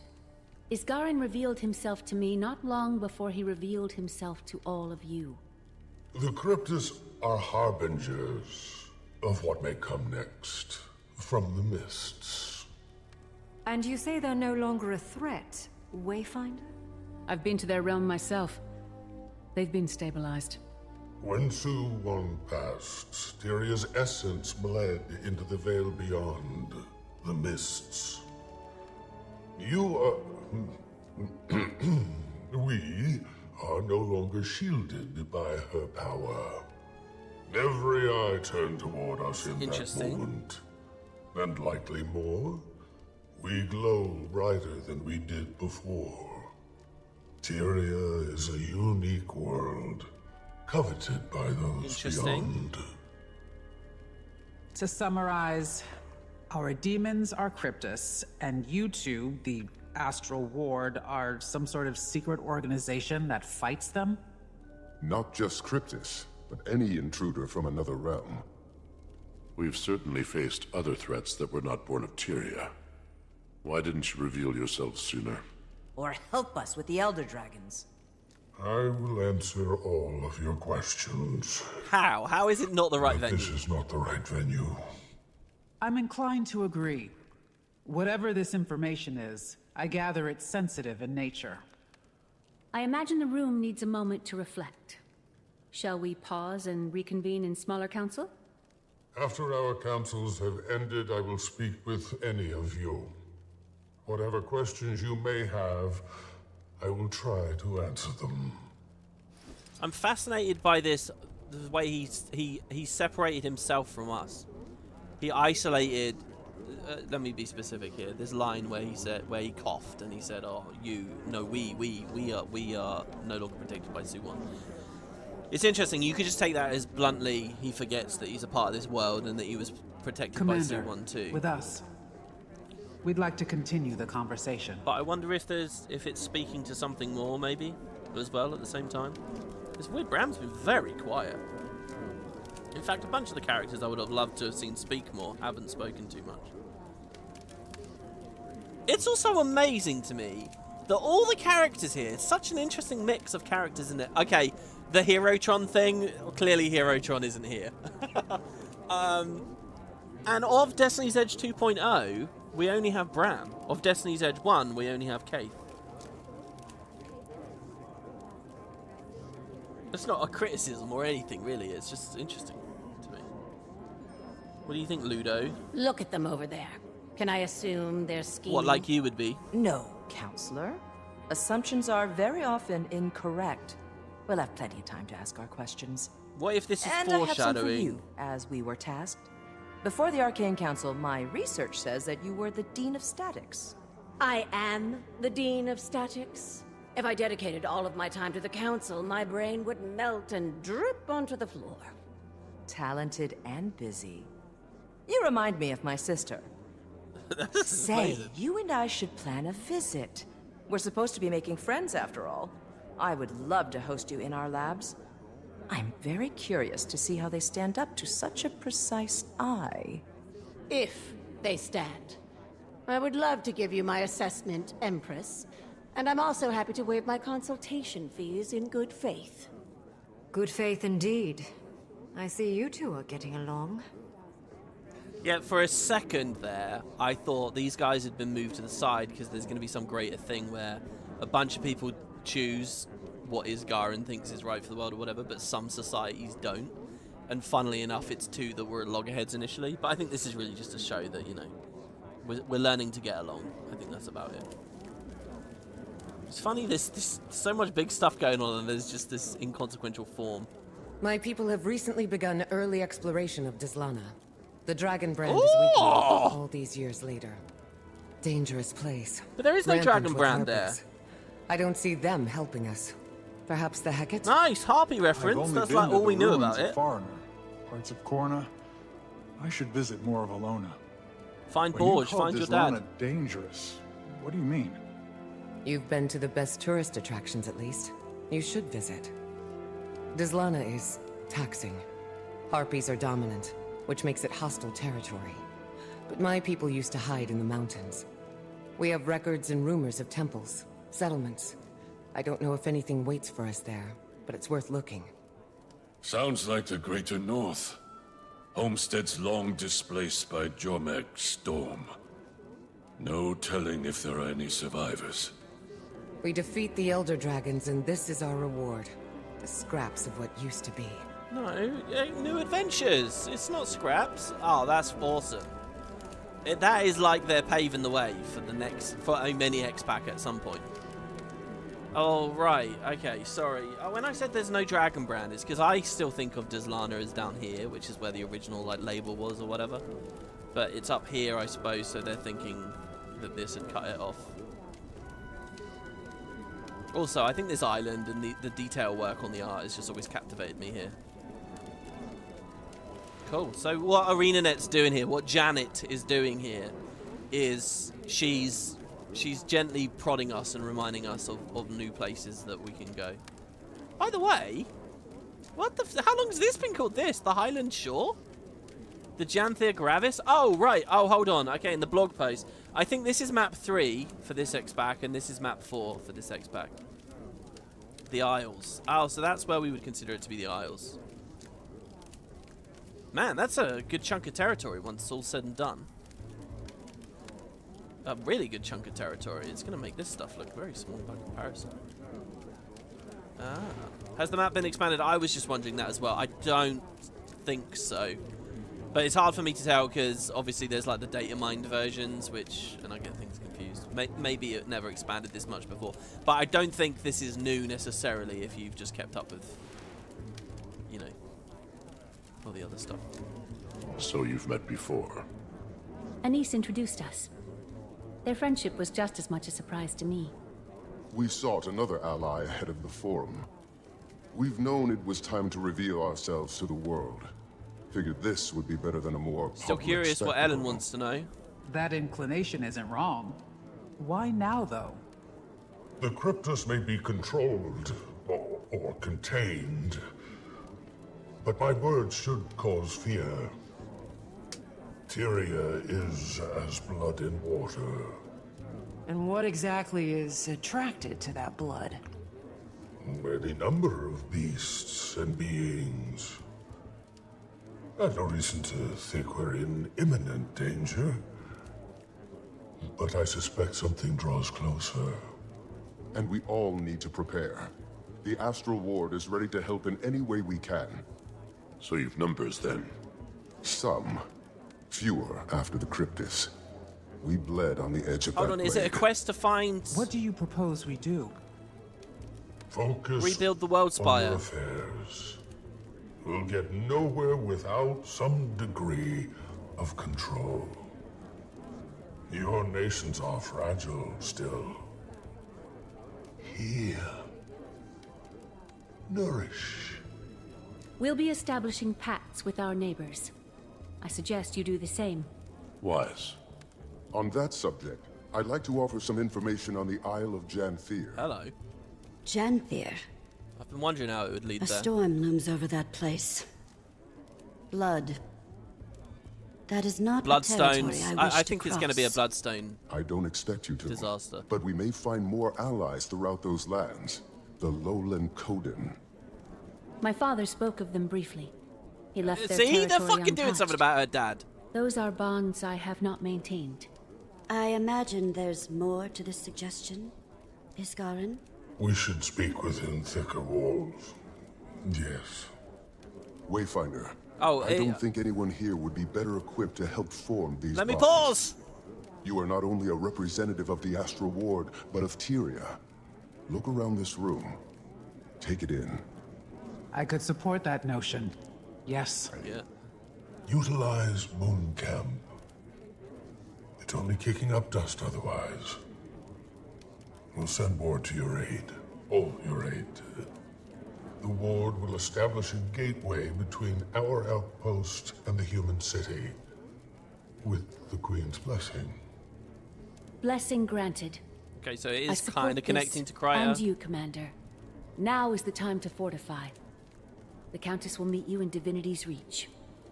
My absolute dream for getting there was always up at the top of Lake Doric. I wanted a direct route from the top of Lake Doric. Now, we have seen they've done subtle connections, like this one to Harathi and stuff. So with then need luck, the main story port will be here, but for accounts with Lake Doric unlocked, they'll do something. I would really, really like that. That would be very cool. Anyway, a couple of observations. Isgaren's kind of not so fun when he's just, like, he's a bit defanged here. He's just chilled and being nice, and there's no edge or intrigue or tension to what he's saying. He's just being nice and helping us. I don't even think there's anything double about it, you know. I think he's just being decent to us. Again, she mentioned the king. I think that might be a thing somehow. Yes, I think that's a bloodstone explosion. And oh yeah, and then also, so in Secrets of the Obscure, and we established this on the final stream, there was a suggestion that the Astral Ward put like a veil around this for a while, like a barrier. The Mursaat that was in the Astral Ward, but Mabon, like did that, visited Janthir for some reason. But then in Secrets of the Obscure, Mabon died. So whatever he did might have failed, or who knows. And then lastly, what I was going to say is I've really enjoyed this instance. I've noticed this, like, if you sell me an expansion and you say, okay, this expansion is all about the Ring of Fire, let's say we've never been there, all the story that seems to have nothing to do with the Ring of Fire, you might think that's bad or whatever, but I actually find it really captivating, because I'm constantly wondering to myself, how does this turn to the Ring of Fire? Like, oh, this is really cool. We're going here, we're going here, we're doing this, we're doing... And again, this just leads me back. I think that the stuff in core, anything they do in core, is really valuable. And I'm not scared of, like, taking a while to get to the expansion. Because there's this interesting, like, curiosity about it. How do we eventually get there, you know? And no sooner as I was just thinking about that, suddenly they mentioned it. So I guess we're going to go there really fast. Which is a little disappointing, I think. Anyway, hold on, before we conclude... Wait, what do they want me to do? They just want me to speak to Krisha and Malice. I definitely want to return to Ellen at some point here. What do you two think, then? A little bit of char dedicated stuff? I've witnessed cleaner executions. Krisha, think I'm going with the commander to Janthir. I feel a professional pull. Have little intel on that location, or these Coden, and it feels vital. Or intriguing, at least. An Imperator leaving her post to get her claws dirty. Care to steal my mate, too? Go. Be our eyes. I can cover for us. This is interesting. I'll see you there, Commander. The Ash Imperator getting a big role in the story. Why, though? To set up an Ash thing? Someone in chat just said, oh my god, there's like 50 stories that this expansion hints at straight away. And you're right, it does. This, I do not remember the Mastery UI covering the whole screen like this, with one exception, the Heart of Thorns alphas. When I did press in Brighton in the UK for Heart of Thorns, they had a lot of UI like this. And they were a lot more dramatic about it. But then when the thing finally came out, they weren't doing it anymore. Like this mastery bar at the bottom, you used to click it, the whole screen would come up. Has this been like this in the game? Is it just the very first mastery point you get per X back is big and then the other ones are small? I don't think so, right? So they just returned to an old idea. I think that looks cool. My first mastery point. I actually, by the way, I'm not max level mastery. I need to earn... I need to do 6 more achievements in the previous thing to unlock this and get XP for it. And that's probably somewhat representative of how the Secret of the Obscure era was for me. But here we go. So, Warclaw stuff, Lowland Coden, and homesteading. Large stash of Ursus Obliges. So bear rewards, something like that. Bear gear, bear armor, bear clothes. Carefully crafted by the Kodan, these coins are valued by Kodan and collectors alike, who find them charming. Grants a large amount of Kodan experience. Oh, I like the way they themed the Mastery XP after the race. That's a bit like the racial XP I was talking about once long ago. Okay, thank you.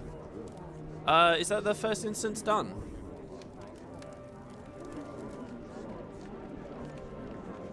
Anything I'm missing? Is it weird that I want to go back to Dougal and see if he's updated? You know, I really love that they put Dougal there because, guys, every single other NPC has had something to do in this. Well, I guess not the random line guard, but named NPCs, NPCs with dialogue. Do you know what? Actually, I feel like that's. I feel like ArenaNet put that there because Dougal doesn't actually have a part in this scene, but they knew that some players would be interested in what's going on with him, so they thoughtfully did this. Like, he didn't have to be there, but they did that, and I like that. It's a nice touch. Alright, there you go. So travel to the Royal Palace in Divinity's Reach, where there's some kind of teleportation link, I guess, now. Oh, we missed this. The meeting, this note. To the Arcane Council. It's with the highest respect that the founding committee of the Tyrian Alliance would like to invite the Arcane Council, as representatives of Rat Asum, to join our organization of trust and dignity. Trust and dignity of the Asura, okay. I guess they're dignified. We hoped for a brighter tomorrow after the passing of Su-1 marked a new era for Tyria, but something pushed back on that hope when a series of demonic attacks left our people and our homes in peril. Although these attacks have recently waned, their source has not yet been discovered until as we're vulnerable. We read something very similar to this, but was that because that was a missive sent to someone else? But from that vulnerability, something else was born, awareness. Leaders started speaking with leaders, No, we've definitely read this. But no, it's tweaked. It's time to try our hand at unity. Not all will agree, and we certainly have our critics, but peace isn't made overnight. Yeah, okay. I wish they'd gone into a bit more detail. What are people conflicted about at the moment? And what are your proposed solutions? Let's see a bit of real diplomacy, not just like this. Like, I would like this to be a little bit more detailed than what we got. Not that they really have to resolve everything and get into really boring slogs, but, you know. We'd be nowhere without the Asuran technologies that keep us safe in times of trauma, or the weapons your people raised to protect our world. Should you be interested in joining our cause, we leave the task of designating one of your own to represent the Arcane Council and the Asura in our forthcoming summit. Okay. So hold on, I got all the notes then, did I? Meeting notes, yeah, okay. So I assume we've aced that now. 4 achievements per instance kind of feels like the bar usually. Okay. Ooh, let's go!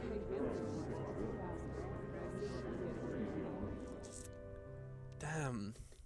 There's a bunch of NPCs I want to speak to, though, and get, like, updates from. Hold on, a new mail. I'm invited, yes. But wasn't I already invited? Yeah, look, it's basically they've copy-pasted the majority of it, but each recipient of the letter gets a different bit here. Commander, you have been a constant glimmer of hope in times of ire. You've impacted each of our lives in immeasurable ways. It is for that reason you're invited to join us in Lion's Arch for a celebration of trust. Oh, I guess it's not really... It's just a celebration. It's just a tentative first step. The Alliance may be new, but with time it will be something truly admirable and productive for Tyria, for all of us. Okay, coolio. Jesus, I've got a lot of random letters now. Upstairs. Even many years later, I still think this is one of the most gorgeous areas of Tyria. Oh, by the way, I have unbound on recommendation from the Spuds. I do not have mounts bound, and I do like to. I think it mounts ruin first time exploration in this game, and so I'm not going to be mounting wherever I can help it, with the exception of the Warclaw because it's a big part of this expansion, and mobility is much more sane and restricted on that. So. So yeah, we're going to be walking mostly, we're going to be trying to have a bit of a vanilla and a sort of real experience, which is what I've done for all the... If you watch my End of Dragons blind playthrough, if you remember, I did not mount until I unlocked the corresponding mount. Secret of the Obscure, you kind of had to skyscale straight away. So. Alright, so we're at this door in this portal. I have a fondness for putting the thing somewhere around here, because in the alphas you could see that there was a bridge and a gateway up into the original Dev Lake Doric, which was really big. And then obviously it got cut before release. Okay, so hello, Anise. Prompt, as expected. Welcome, Commander. The gateway is active. I've word that Malice will meet you there. Got a glimpse of the place myself. Frode gave the Queen a proper tour. He'll be expecting you too. Oh, we get a spring of this X back as well. Between friends, their definition of camp is sweet. I'm sure you'll be very comfortable. If I've learned anything of the Astral Ward, it's to expect opulence. You are quite adapted to them, aren't you? How are you feeling about the mission, then? Curious to see how the situation evolves. I'm glad we're moving in the right direction. Tyria, that is. Janthir is a mysterious place, and we'll no doubt learn much in our travels, but contacting Coden there... not what I expected. Yeah, this is really weird, Diplomacy is a fine craft, Commander. And making allies requires an artisan. Oh, before you depart, do we prefer... Do I get to pick? I feel like I'm going to get a pop-up. Commander now. Whatever you prefer, honestly. Oh, no, okay. I don't know if you calling me anything but Commander would sound natural. Old habits die hard, I suppose. Good luck. I like the idea she says that to us, and we go, how about our fucking name? You've never actually used my name. Do you have any idea how offensive that is?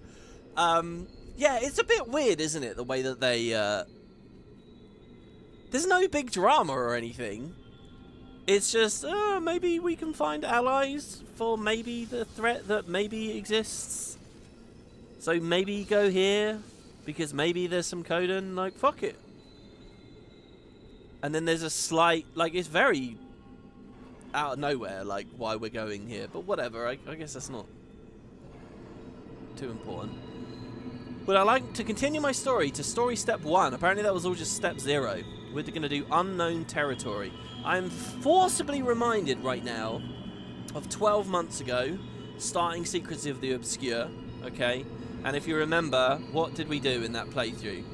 We did a little bit of stuff in Core, and then we had this little instance in Gandaren Fields, and then we went into the portal, and then we were at the Temple of Febe. I also remember being at the Temple of Febe and thinking I'll probably spend a long time here because this is where the end game's going to be, and indeed that was. All those runs, working my way up to Embodiment of Sin, holy shit, that ended up true exactly. Anyway, it kind of feels like we're at the equivalent now, right? So let's see, unknown territory. Or we're just going to be straight into an open world map. I love the loading screen. Wow, I love the loading screen. Really good. And I say that, I'm very happy about that because I think a lot of the loading screens have been a bit of a whiff for me lately. But that was great. Okay. Oh yeah, the Wizard's Vault. I heard that they've put the Rot Stalker stuff. Rot Stalker. Oh god, are we going to be doing Bone Skinner stuff? Because Coden and Onyx Spider. Ooh, there's edgy stuff here, guys.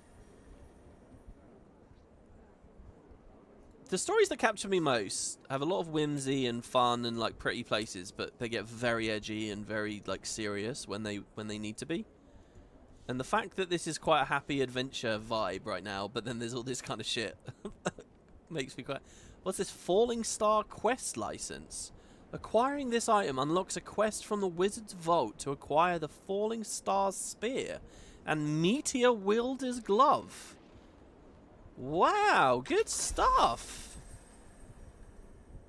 So you don't just get the item, you unlock content that gives you the item. I remember them experimenting with that on the gem store many, many moons ago. And I guess it wasn't profitable because they stopped pretty fucking quick. But this is good, I like this. Anyway, yeah, the new legendary box, I think this has the spears in it. Yeah, see? So you can get the core legendary spear, you can work on that. If you get really fanatical about Guild Wars over the next few months before the new legendary comes out. And they've even got the greatsword in it, which is like another huge pick. So it's really, really high value. There's no mount or anything in it this time, though. I've got 500 points. We can look into that more later. Okay, immediately, very Secrets of the Obscure with the architecture and stuff straight away. Wayfinder. Where am I on the map? The guest of honor. Welcome to Mooncamp. Vanak, if you don't remember. No. Fought with you against the Cryptus and Omnitas. Did you? I was not expecting such lavish accommodations. The Astral Ward? Subtle. Not a chance. Sounds like a new voice actor. Good to see you closer to ground, though. I don't think I've heard this voice before. I volunteered to help with the integration. Long overdue that we got involved in Tyrian affairs. More publicly, that is. Got a few things to atone for. Oh, Commander, Vanak was just giving us the lay of the land. Dangerous place, Janthir. Eager to scope it out. I am as well. There's something about the atmosphere here that wilts my senses. Sister, I wasn't expecting to see you here. On Dagonet's order, he didn't go into much detail about the Pale Tree's status. And perhaps it's not my place to say, but her recovery has been slower than we expected. Nice little acknowledgement. Some days she seems weaker than the day before. We search for a remedy. Oh, look, it's a real quest. The Astral Ward knows magic, and ancient magic at that. I'm hoping we can form a connection with you. I do too, for what it's worth. And all help is good in these parts. Janthir is a nasty place to get lost. But before you touch ground, Frode wanted to speak with you, Wayfinder. Seemed urgent enough to prioritize. Okay, can I get any details about what's happened here? I'll track him down. Oh. Okay. We got these. This is crazy, right? I remember these as like some super obscure enemy from the Abaddon Reliquary in Siren's Landing, and that was it. That was the only place you found them. I remember Secrets of the Obscure came out, and there were a couple around. I was like, oh my god, ArenaNet have reused those models. Then I realized they were everywhere at the Wizard's Tower and became a very common sight, and now they're here as well. And they've completely flipped now from this weird obscure thing to just being, you know, common experiences. There's a Jinn from the Astral Ward. I don't remember Jinn being in the Astral Ward. I wonder if they'll ever put a Jinn in the same scene as Isgaran. Because there is... Well, actually, when I really look at them, they are quite different, aren't they? I like the mummification vibe about them as well. Frode, what's going on, man? Dear Frode, do you ever stop and take a breath? I used to be in charge of Mooncamp before Levente named me Warden. Why do I get the feeling there's more to this mission than outreach? Must be when the Warden is pulled from the sky. You know us well. It's true. The Lowland Codan will be fine allies of Queen Jenna and the Tyrian Alliance. That is no lie. They know these lands better than most. Janthir and the northern stretches are formidable. How much did you learn of Waiting Sorrow during your time in Omnitas? Hello? Waiting Sorrow as in your missing wizard? Very little. Other than the fact that she created the Heart of the Obscure. And went mad. Indeed. And depressed. I've never met her, of course, as she's been missing since before Ascalon burned to the ground. Oh, God! This must stay between us, for now. But we suspect that she's hiding among the Codan. Do you now? You want me to find her? It isn't a burden on your shoulders alone. The Ward is here to support in whatever way we can. But, yes, we need you to. Is she dangerous? She's very capable. For your own safety, expect resistance. I wish I knew more. Between us, Wayfinder, all conversation about her turns Isgaran more conspiratorial than usual. Really? Then I'll keep my guard up. There's the edge back. Good. For what it's worth, Dagda doesn't agree with him. She was also Waiting Sorrow's closest friend, so there's bias. But that's all I've got, so I'll leave you to it. Get to know the region. We'll set out in search of the Codan soon as well. They've been known to homestead along the delta and the coastline. They'll build for 100 or so years, then move. Unsure of their exact position, but I imagine we're close. We portaled Mooncamp here to avoid scaring the locals. Probably more subtle than flying it over the bay. Good call. Okay. Stalwart Hart pulled some research noting they're not especially keen on magic. A floating building may cause alarm. But, good luck. I'll be here to guide you as I can. Ward's busy with the reacclimation. It's going to be a long process. This is really cool. I was thinking, did they magically construct this? No, they just move it around, just like they could move the wizard's tower around, right? Or towers around. And everything at Amnitas, where... my understanding of Amnitas is that all those different islands of buildings, they were spread... The bastions, they were spread all over the place, but they got moved together after the world spire broke or something around the crisis.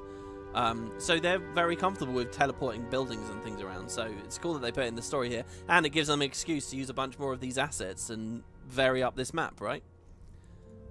Very cool. Waiting Sorrow is, I guess, going to be a big part of the story. So I wonder if they'll fill that in. You know what's really striking me? Like, really striking me? This is a direct, deeply integrated sequel to Secrets of the Obscure and all the events of Guild Wars in the past. This thing of, like, oh, let's have a clean start. Let's tell isolated, distinct stories that new players can just buy and jump in. No, none of that's happening here. This is 100% connected to all the previous stuff. It's just the next chapter in the game, isn't it? And as a nerd that lives and breathes for Guild Wars and constantly plays Guild Wars, I'm loving that. And it's not what I thought they were going to do with the mini X-Pack formula, but it is what they're doing, and I'm very happy with that. What else does he have How to are say? things with the ward? Fine. Tense.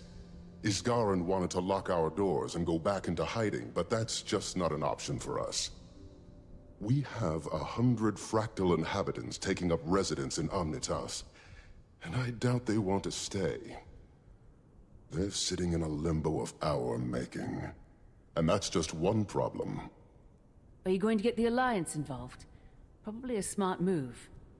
I think we have to. Lear agrees. He strongly agrees. Iskarin's worried that the world will think us monsters, which is a fair fear, but our actions aren't above critique. I'm airing my angst. Suffered a few long nights, but we're moving in the right direction. Don't let me distract you. Look at this. Even the shit about the fractal inhabitants, they're continuing to talk about. I mean, where are they going with this? Because are they actually going to end up populating different areas of the world? It's very good. It's very, very, very good from where I'm sitting. Banjo says, but at the same time you can play it without, because Waiting Sorrow wasn't a big deal. I guess, but like, look at this stream, right? Everything I've been enjoying and playing through and having fun with, it's all callbacks. It's all about connective tissue between the stories that I know and remember from the past and how they're still relevant today. That's what I'm enjoying. If I was a new player, I would get none of that. Nothing that's happened so far would be remotely interesting if I was a totally new player, because all of it would be going over my head. Like, this is a story for people who are into the Guild Wars story. It's not like a new thing. Do you get what I mean? I don't think it's that isolated. I mean, as the expansion goes along, we'll see, you know. Letter to Warden Frode. I'm going to skip and see who wrote it. Galrath wrote this. Frode, hate to report back with next to nothing, but most of our research on the Isles lived and died in Mabon's head. This is great. What did I say just now? Mabon set up that thing and then died, so we don't know. Isgarin has most of Mabon's journals set aside for himself. Look at this. Isgarin's so secretive and taking all these things. I'll see if I can work on that. Most everything else is in code or scraps. I did manage to pull some information on a village called Gavril. It's fixed, or was, somewhere in the southernmost isle. The single town record we have in the library is dated 1069 AE. Holy shit, this is around the Searing. You'll never guess whose name is on it either. It's Saul D'Alessio. Holy fuck. Doesn't that just brighten your day? Oh, it does, Janet. It really does. We know how that story ended. Good riddance to the bastard. But it should make for an interesting excavate. Wait, okay, right. So hold on. So Saul got taken by Mursaat to the Isles of Janthir. Air quotes. Well, no, that was never written, was it? They never specifically said that. But in Bashan the Penitent, it's funny, I'm playing a character that's not been there. I guess it's this 80. He actually went to jail here. But is there a chance they took him to the Isles for a while and then came back? It's funny, my original lore series, like the scripted lore series that retold the story of prophecies, I commissioned some art there of the Isles of Janthir, with the white gold city, blah blah blah blah blah. It's so weird that we might finally actually be seeing a place like that. But I assume it's all bombed out and destroyed. I mean, look at the place. Anyway, so hold on. Saul went to a place called Gavril, at least for a while. There's a record in the library from 1069. Saul was there. He ended up getting thrown in jail. Galrath has no empathy for that. And tormented for 250 years until the commander sorted it out. Should make for an interesting excavation. At least this will be a fine opportunity to get hands on with the area. Wow, I want to go there right now. First time in centuries the region wasn't explicitly under Mabon's watch. Didn't even... what's this? Sorry? Didn't even take me. Full stop. There is a full stop there. I'll send you whatever else I can find if I do. Wow, we could get more development of Mabon here as well. Galrath. P.S. Appreciate the desk work. Not eager to make new friends after the last few months I've had. Sitting at a table for a few hours, reading some books, and then taking a long tea break is just what these bitter bones needed. Ah, isn't that sweet?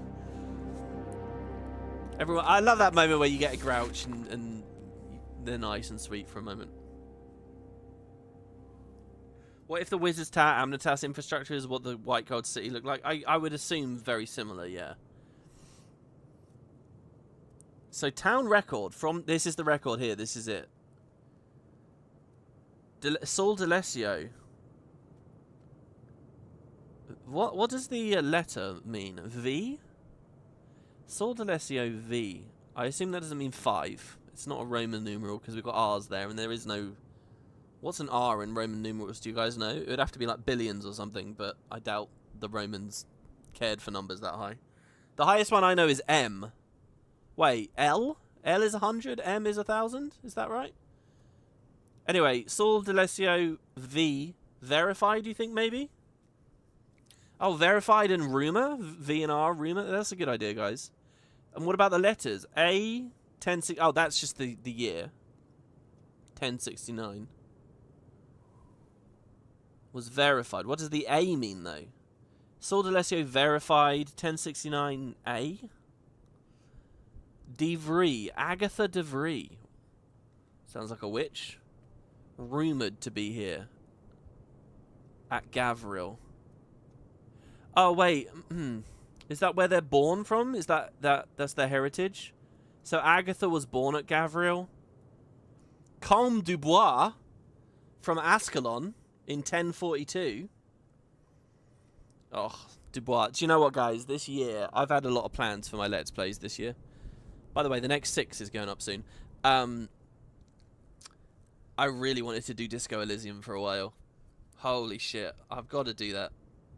I've got to do a Moralist playthrough. And you'll see me on Harry Dubois. Anyway, Mora Haig. Oh, Resident and Visitor. Resident and Visitor. That's totally what it is, guys. Saul would be a visitor. Gavril... Agatha would be a resident. Oh, maybe it's not R&V.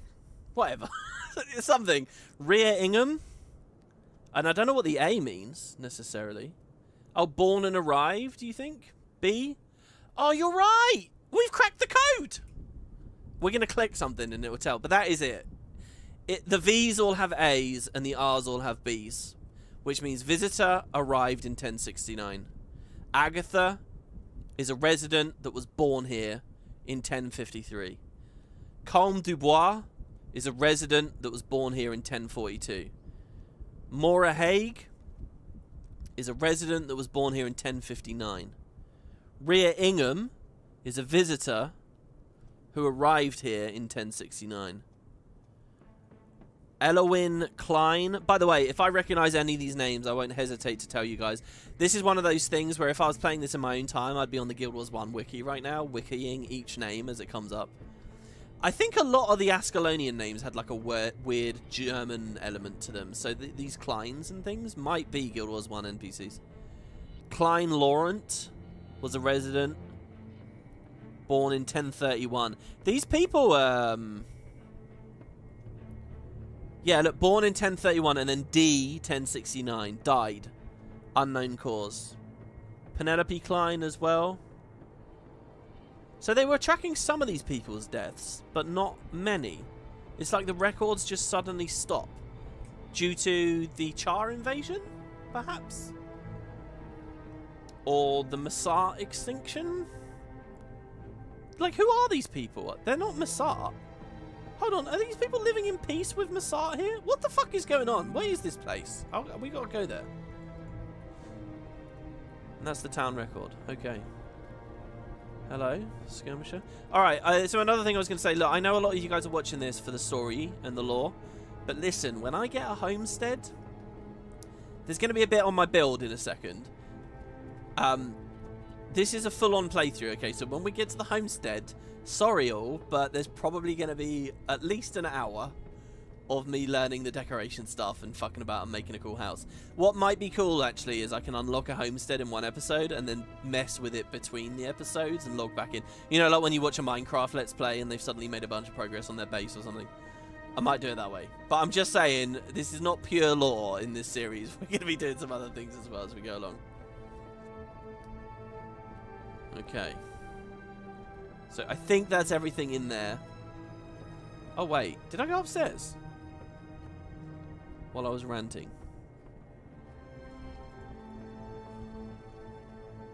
Alright, I guess I did. The only thing I don't like about the environments nowadays is they're too big. Can we get smaller, cozier? It feels like everything's really big. Oh, by the way, someone in chat I saw earlier said that this looks like a skull emoji. That's good. Any brilliant insights from Frode, Commander? Yeah, a lot, actually. He and I caught up and talked about the Coden. We're not exactly sure where they're settled today, but they're likely close. Astral Ward research also says that they're a little distrustful of magic. We want to keep that in mind. Sounds like we've plenty to strive for, then. We should get moving. I don't know this region. I'd recommend taking it slow. When we call Janthir treacherous, we mean it. Wonder if there's going to be a lot of stuff about Bloodstone madness and like people going crazy because of the magic of the Bloodstone explosion versus the dragon madness that we've talked about before, but also, you know, the claw and the voice and the madness that goes on between them, and maybe these Coden understand these things living in this sort of proximity. Moon camp objects examined. So there are some new things here. Here's a map. Looks pretty cool. How big is Janthir? Huge. Practically in Krytus still. But the deltas are considered a part of the Isles due to their climate and flora. It stretches far to the north, running parallel to the northern Shiver Peaks, as far as modern maps are concerned. The Isles and Bay make up most of the occupied territory, with some coastal regions lining the mainland. There was even a small human outpost on the Isles, but it's long abandoned now. Don't know a lot about it. Is that the place I was just reading about? Not a good place to be, then. I like that thing about modern maps as well, because it's changed so much.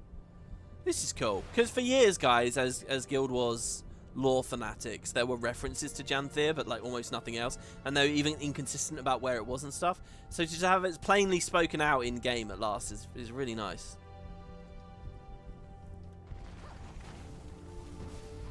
I really don't know any of these mace buttons, by the way. It looks like 3 is a minor jump, but not much of one.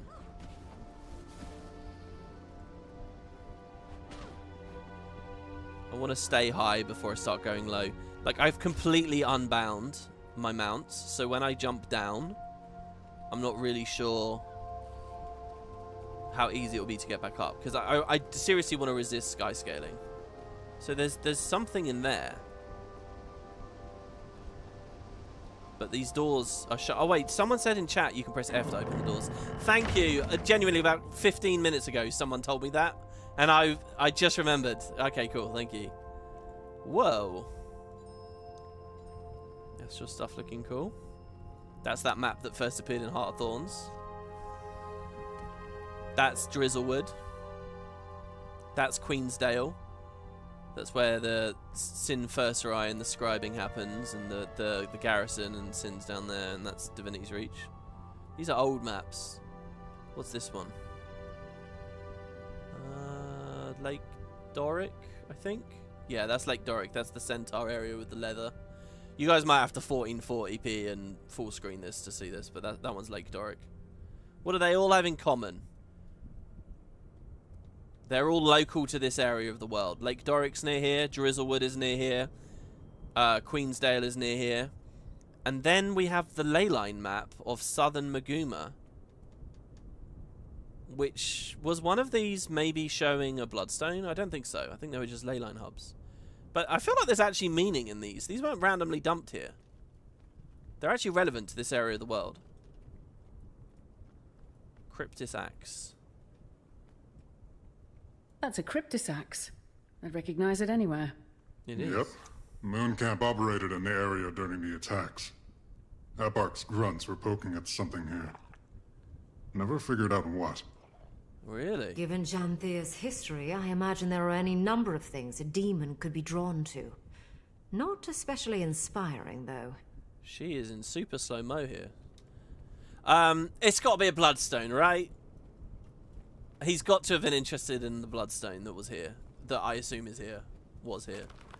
Currently have Moon Camp settled on the northernmost shore of Janthir, not far from the Ashlands. They call them the Ashlands? So this is Ash. Again, kind of the Ember Bay. At least we're far enough away from the main populations to not worry much about civilian casualties. Supposed to be some Coden nearby, but I think they're currently living in their southern settlement. Given what intel we do have on them, I suspect they're not going to need much help from us either way. Anything that chooses to live in Janthir is probably tough as Deljamor's steel. The Cryptis are swarming at the shoreline, pointed toward the Isles. They never cross over, though. Not sure if that's by choice. Not sure I want to know, either. Mabon's got the Isles covered, and I've got plenty to kill. That was from camp leader Wilford. Have I ever met Wilford? I don't think so. No, not Ash Legion lands. I think it's literally just saying Ashlands. Am I reading that wrong? Because Ash Legion's miles away. I don't think it's referring to the faction or the Char territory. I might be wrong. I might have just had a brain fart. This is interesting. Is that Secrets of the Obscure concept art? Got the golden orbs around. Okay. So that's looks like 2 of 5 objects done. I'm quite sad that the music is Secrets of the Obscure music right now. I've heard this plenty before. In fact, I may as well be in Secrets of the Obscure right now in terms of environment and so on. But we're on the ground, we're not in the sky. Look, there's trees. That means the world to me.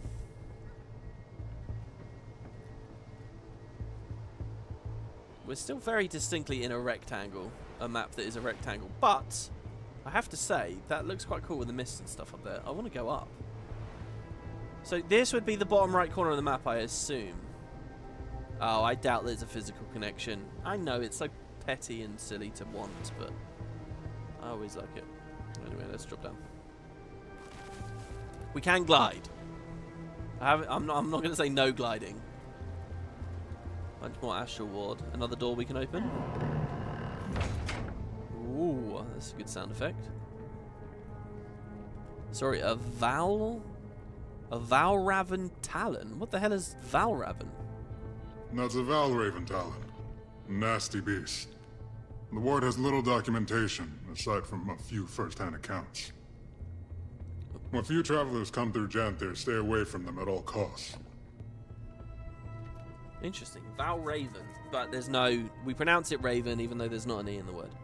Okay. Oh, interesting. Dragon's Blood Spears? They've got a load of shit here that they probably shouldn't have.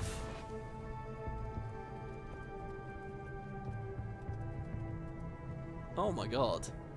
It's nice. This is good though. I like the ArenaNet environment artists doing stuff like this, especially putting random like gem store skins and stuff. Like, why not?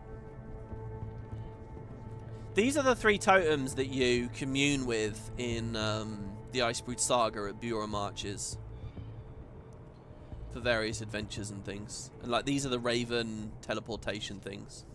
You see the key hanging around its mouth. Oh my god, look, a cryptis plant.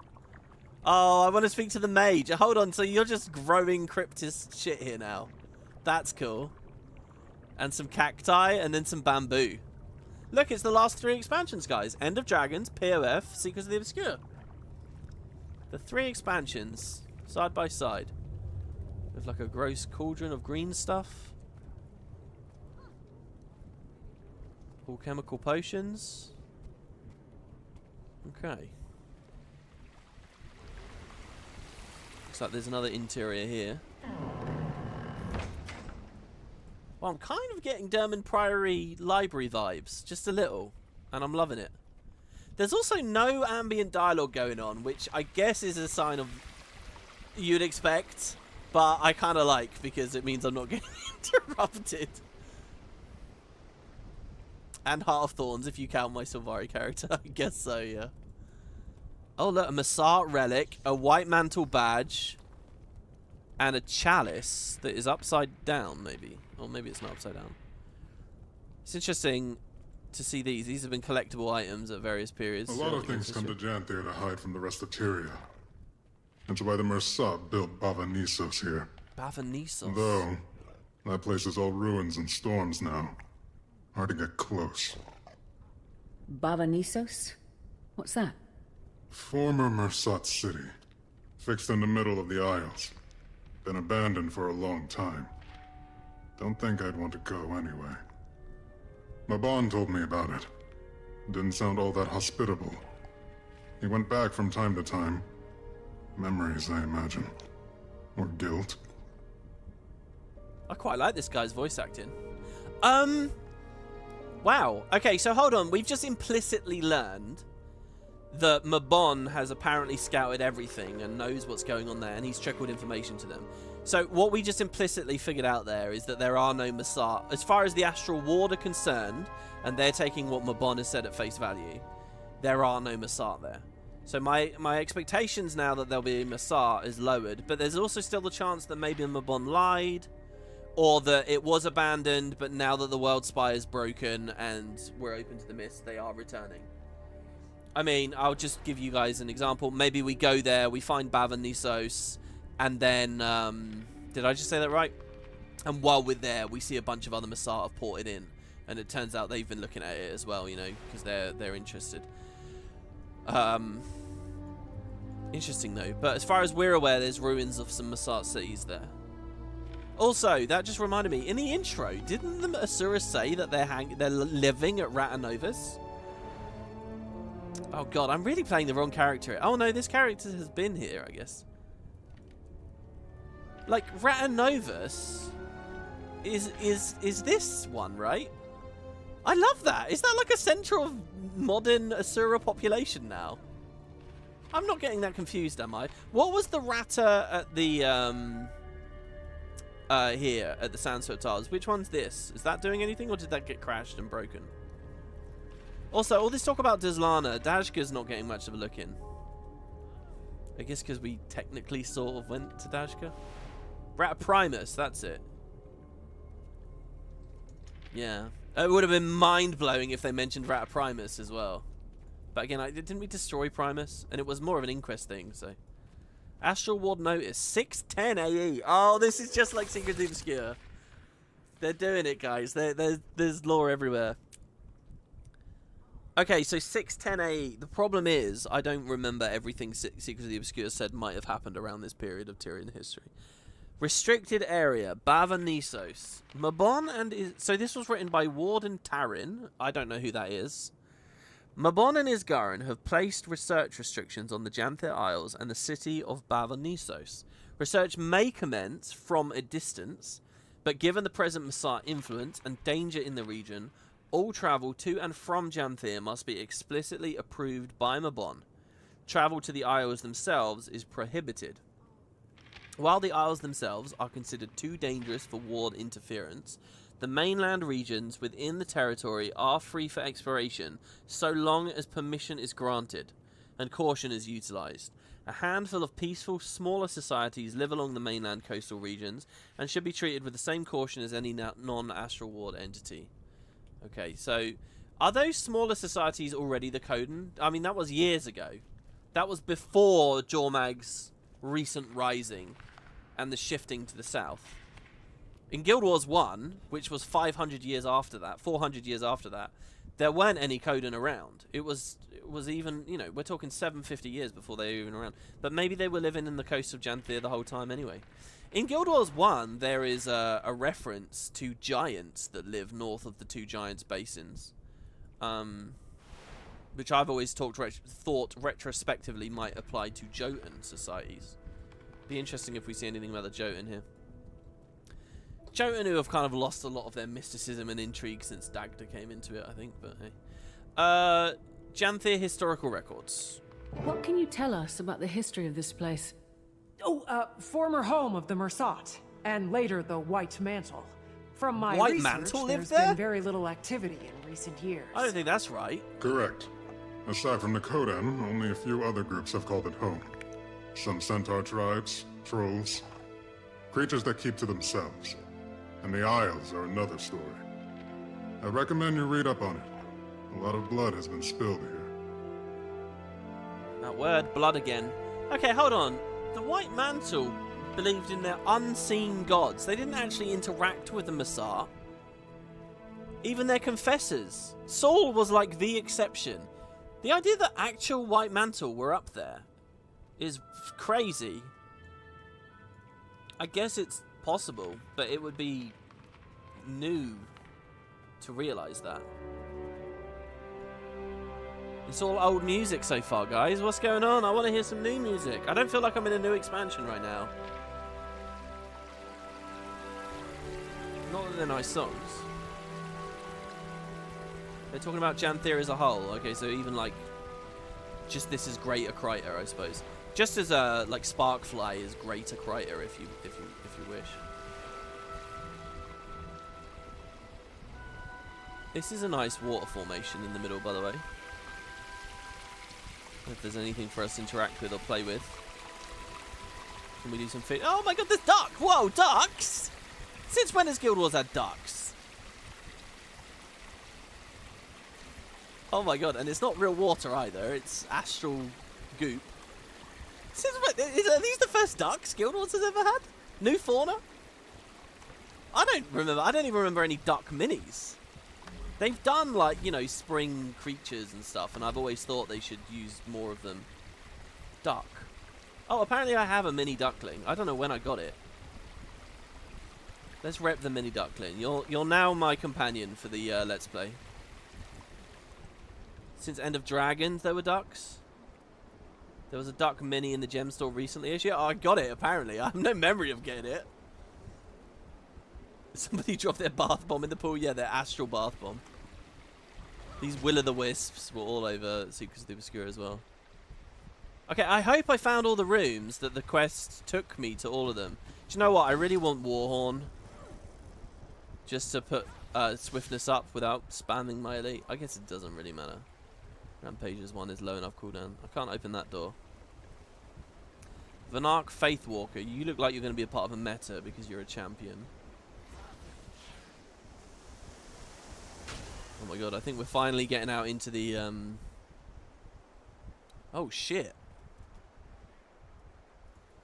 Oh, is Kate following me? I think she is, isn't she? It's just I was off the path.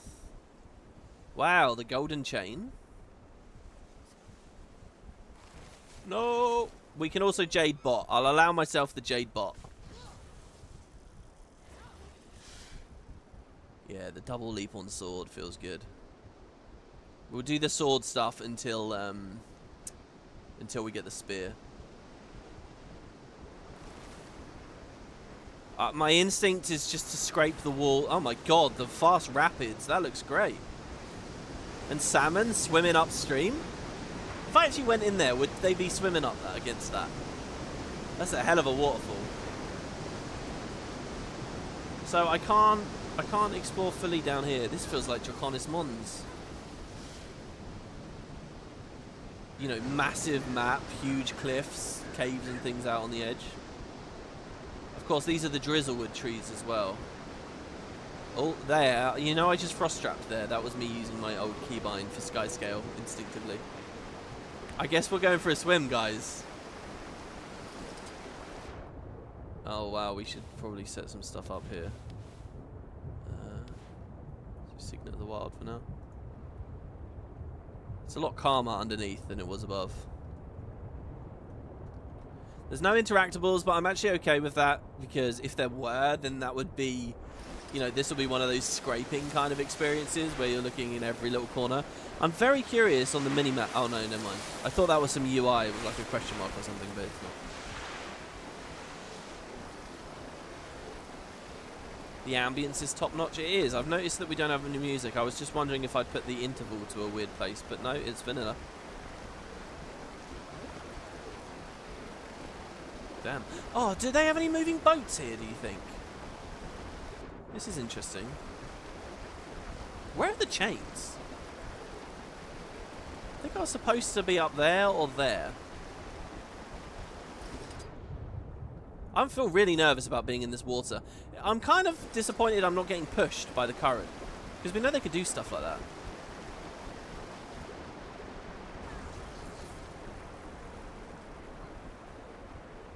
Is water pushing? Yeah, the water isn't pushing me, but the animation is not new either, I don't think, but we've never seen it at that scale. We've never seen it that big. Okay, this is weird. I'm at the edge, but also there's a mastery point here. I guess it's on that island up there. Okay, surely they must be expecting me to be skimmering or something. But look at this. Do I even have a waypoint? I don't. Wait. So if I die, where will it take me? I thought by default they always gave you... Oh no, I'm in an instance, aren't I? That's the thing. Okay, guys, we have to... We have to get back up on that rock. I've just realised I'm not even in the open world. I seriously was thinking I was in the open world this whole time, and I'm not. We want to go this way. Man, I'm getting really disoriented here. I swear we were just... It's so quiet. Reminds me of Drizzlewood. Abundant vegetation. Oh my god. I wonder how much of this is edible. They owned it, so now it's fine. I guess we're acclimating. Where to first? Sounds like something to be determined by a wayfinder. I like this. It's like you get a new nickname at college, you come home, and they're all like, oh, what's this? What's this new identity? And they tease you about it. Yeah, I was thinking it's like Drizzlewood because they're using the Drizzlewood trees. But, you know, you have an NPC mention it, fine. Alright, it's like Drizzlewood. No big deal. Wow. And I think, by the way, the music is off because the story instance wants it to be ambient here. Look at that, Janthir bees. I just saw in chat somebody said there's bees. And I was thinking, what, like super bees? No, no, no. They're definitely new, right? Don't tell me that they're not new. All right, let's learn a little bit about Mace here real quick. Strike the earth. So it's a PvE AoE. The ground will flourish in response. And I get nature's strength if I've hit someone. Nature's strength is stacks up to 5 times, at which point I get big. When I'm big, I have free stability, I do more damage, I heal more, and my skills recharge. Wow. Okay, so we get 5 stacks, and we get big, and it's nice for our mace skills. Okay, and this one's a PBOE. Flourish. Simple stuff. Bears like honey. Oh my god. Oh, so the Coden are eating the bee honey. Forest stream. It is very immersive, isn't it? We should follow that stream. See where it leads. I kind of ruined the start of this by going such a weird non-standard way. But again, it's because I thought it was in the actual open world. Oh, so maybe we can go further south. Maybe they're... Oh, okay. Those aren't the open world boundaries. They're the instance boundaries. Oh my god, this is it, guys. We're on our adventure. Unfamiliar flowering shrub. Janthiri flora is fascinating. Janthiri? And probably very toxic. Well, even to us as plants. Oh wow, we got some stuff over there to check out.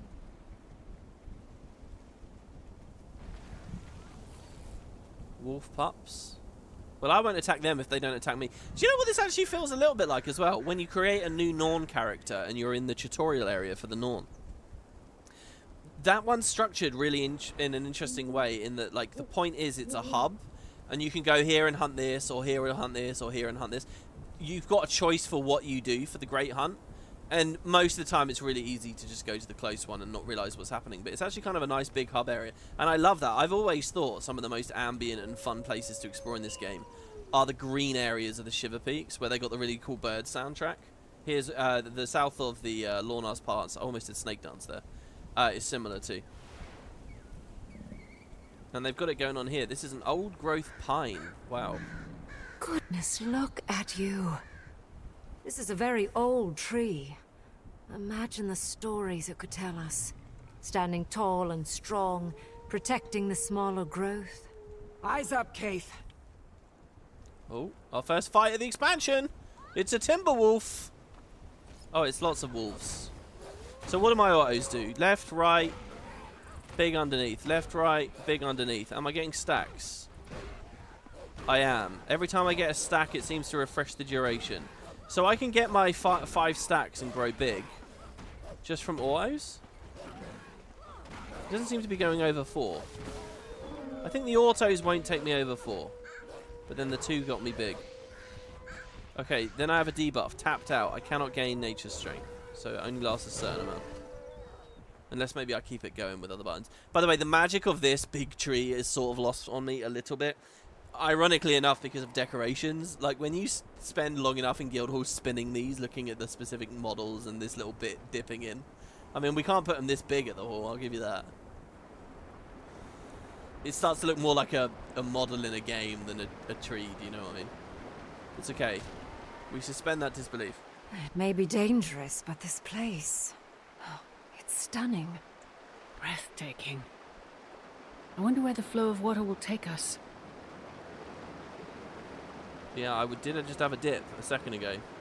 I like this flotsam in there. A wooden potato fighting timber wolves. Okay, cool. Thank you for the clarification in chat there about what I just observed with the mace. Sounds like that is it. I can only go up to 4. Obviously, I could stop and read all this, but it'd probably be better to do that off screen.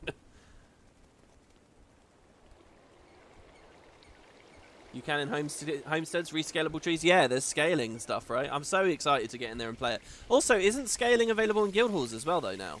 They updated, like a good... I said I read the patch notes. If you read the patch notes for the expansion launch, a good chunk of it is just talking about the new decoration systems. I say just, like that's a bad thing. And let's hop over to this rock now. And again, I might have to Springer. I see nothing wrong with using a little bit of a Springer here. Here it is. Cliff face. Watch out for the cliff. Wouldn't make for a nice fall. Never mind the cliff. Watch out! Right, let's learn about the 3 now. Oaken Cudgel. Imbue my mace with verdant energy and leap to my target. It stuns enemies. It grants prot and heals my pet. Okay, so it's a small gap close with a stun and a heal on it. Well, a heal for my pet. And more stacks. Just going to slowly build these up. Currently feels a lot like Rev Mace. Except there's not like a fire field coming out of the 2.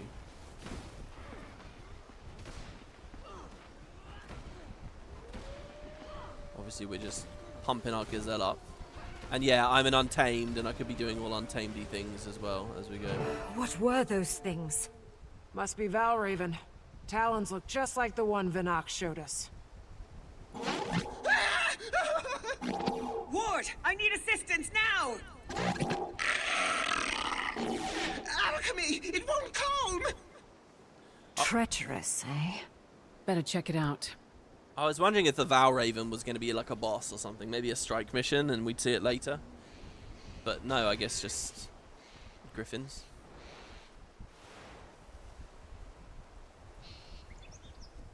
Okay.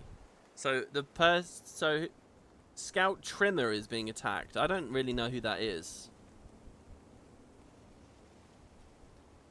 Or Scout Coralie. But they're being attacked by unknown, which is snarling. Is this going to be a bear form Norn or a Coden? Is that like a Half-Life 2 zombie? Hey, maybe it's a royalty-free sound effect. Together, everyone. What has them so riled up? Iboggers. Invasive Iboggers. I like that. Oh, they're a weird colour. Man, I've got to get used to like a lot of my binds. QE and 3 I have for my Gazelle. Oh my god, 9k Attacking hit. on sites so close to a populated camp is concerning behavior. Bet it has something to do with that distress call. Reasonable take. Okay. So there are claw marks on this tree. Do you guys remember Claw that marks. thing in And from quite a large beast, I imagine. Grothmar, where you could translate the Char language to get to the secret area? I love that. Footprints. Footprints and more claw marks. Chased them away from camp. Blood.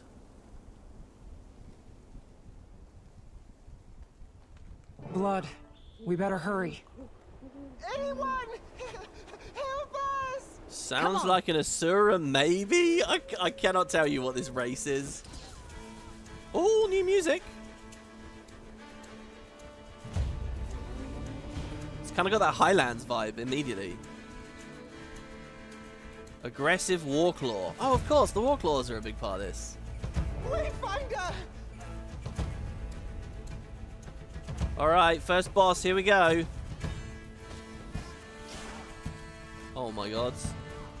Okay, that eye, do I have to... That only affects in that cone, right?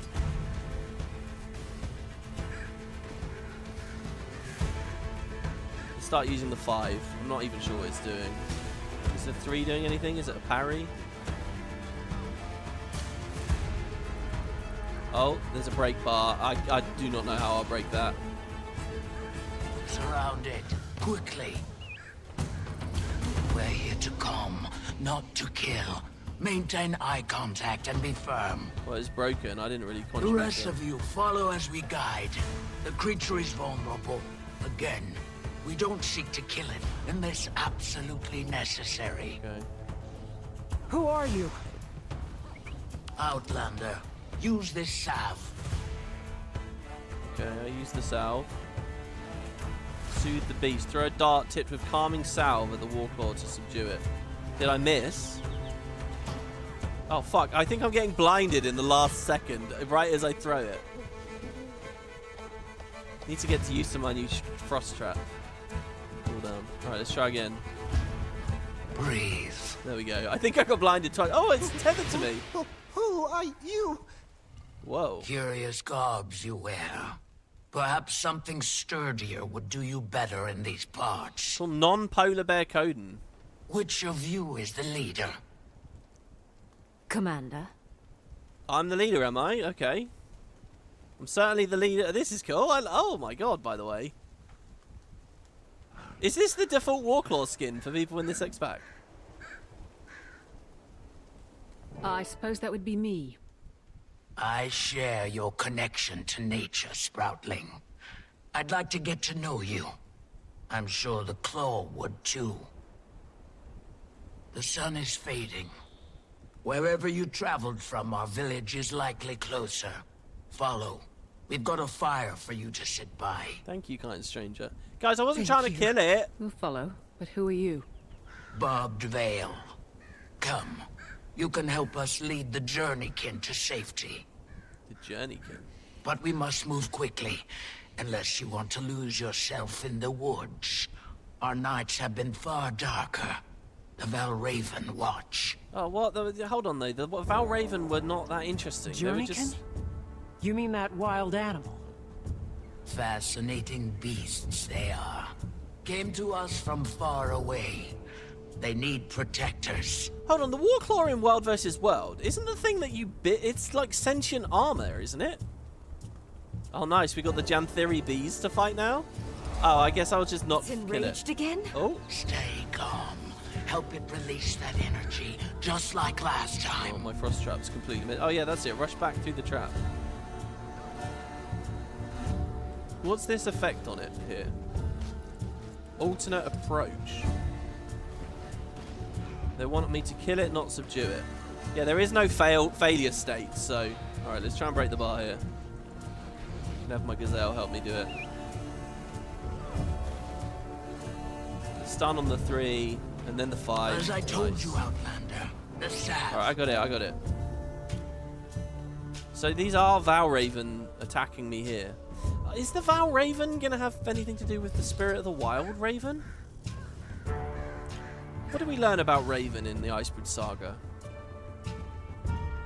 They are a big deal, just not the ones I thought. Yeah, okay. Oh. Again, keep your voices stable. Help it relax. It's interesting. Oh, I like that about Kaith doing that. You might think that's silly, but she's a Sylvari, and I 100% believe that she would do that. Take him 100% at his word straight away, and very sincerely.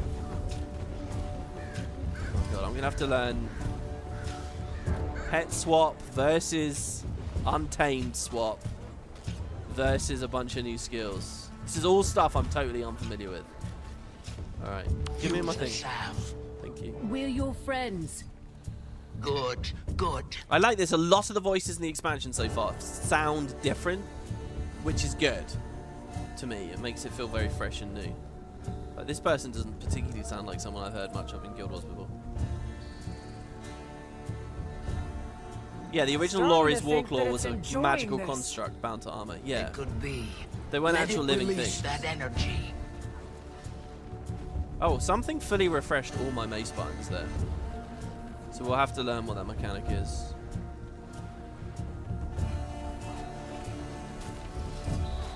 Swap to sword for a second here. Basically just spam it. I'm not gonna lie. The 3 will break the bar. Nice. Again, the salve. It's weird she says salve, not salve. Is that me being weird? I say salve with an L in it. Salve? Do you guys say it without the L? Is it like Americans saying herbs? Put the herbs in the lasagna. Or whatever. Welcome. It was the 5th stack. Okay, when I get 5 stacks, it resets all my cooldowns. Ooh! Wait, hold on. Are we going to get Homestead straight away? Are they going to be like, hello, stranger, come live with us? Or do we maybe build trust for a while through a mastery line? Nice, I like the scale here. The camera's being a bit weird and jittery. Oh, we're at the equivalent here. Okay. I feel like they're never going to beat the End of Dragons version of this moment. The EOD, like, oh, what a great sequence that was. That is now we say lasagna. Lasagna! It is.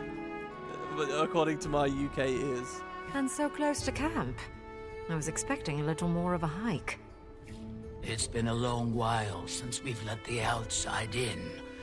Travelers avoid these lands, and for good reason. Not intentional isolation, that is. It isn't my story to tell, however. And we're nearing the pen. Oh man, the music's still firing. Hello to the Den Guard.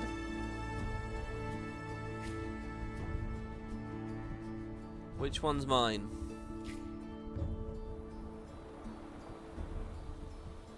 Just a little concerned I'm going to miss dialogue or something. But Here, Commander. Use this to calm the beast. Well, I already did it a few times. What is it? Food. Oh, what the Dude, that does not look like food. What on earth is that? Can I eat it myself? I've always interpreted this skill 1 as you eat the thing to move quicker. But I guess that's not it. Animals, especially feral ones, only know a life of hunting, fighting for their food.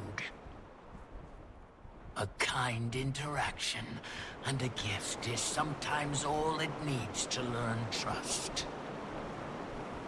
return with more than another journeykin, Spearmaster. More They call the Warclaws creatures journeykin, I lost guess. in the wild. A claw of the Coden that I've never heard of, huh? Call me Stoic Boulder. Yeah, how are they structured? We found them in the forest, defending themselves against this one.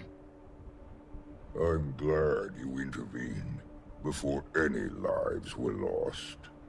Come, we should speak. Okay, so people in Discord were saying that they speak really slow, and I said, oh god, is it going to be another Pather situation? But it's so not. Oh, behind the ear is a good sport. Ooh, boo, boo, boo, boo, boo. There you go, I pet the giant Warclaw. Oh, there's a cub as well. But no, I quite like the voice. It's like they said, it's just how you'd imagine a bear to sound. There's more duckies!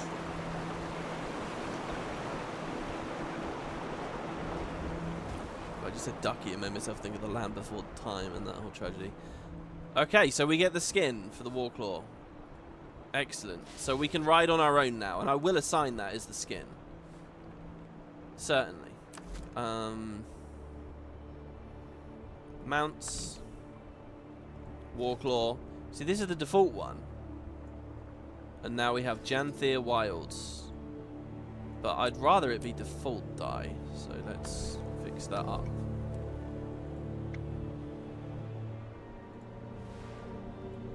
I kind of like this thing where they've picked a pre-existing feature and like upped it a bit. Do you think they might do another Skiff expansion one day kind of thing as well, don't you? I kind of want to run a, I want to change the way my character looks, because I look way too like RGB there, you know, the orange is just so, I look like I'm just made of pastels or something. It's too strong. As a delegate of the Tyrian Alliance, oh, I doubt. It's good to meet you, Stoic Alder. Interesting. I never thought Tyria capable.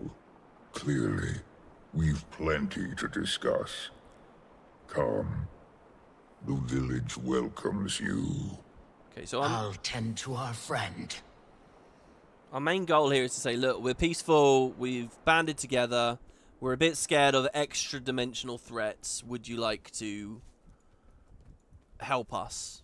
That's the... Oh my god, the bear cub. Wow. The Coden cub. That's awesome. Children Coden. Amazing. I hadn't even thought that they could do stuff like that. Or that that's not been in the game before. Wow, look at all these guys. Wow, the sky looks quite Thankfully, you've stumbled into the kindest alcove in Janthir. Have I? Journeykin pens. Oh, they got a dog. Ooh. Food? What on earth are they eating there? Is that a giant fish? Is that like a turducken?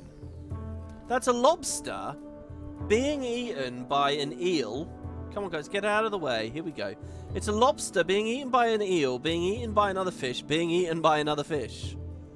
I don't think I've ever seen anything like that. Is that new for the expansion?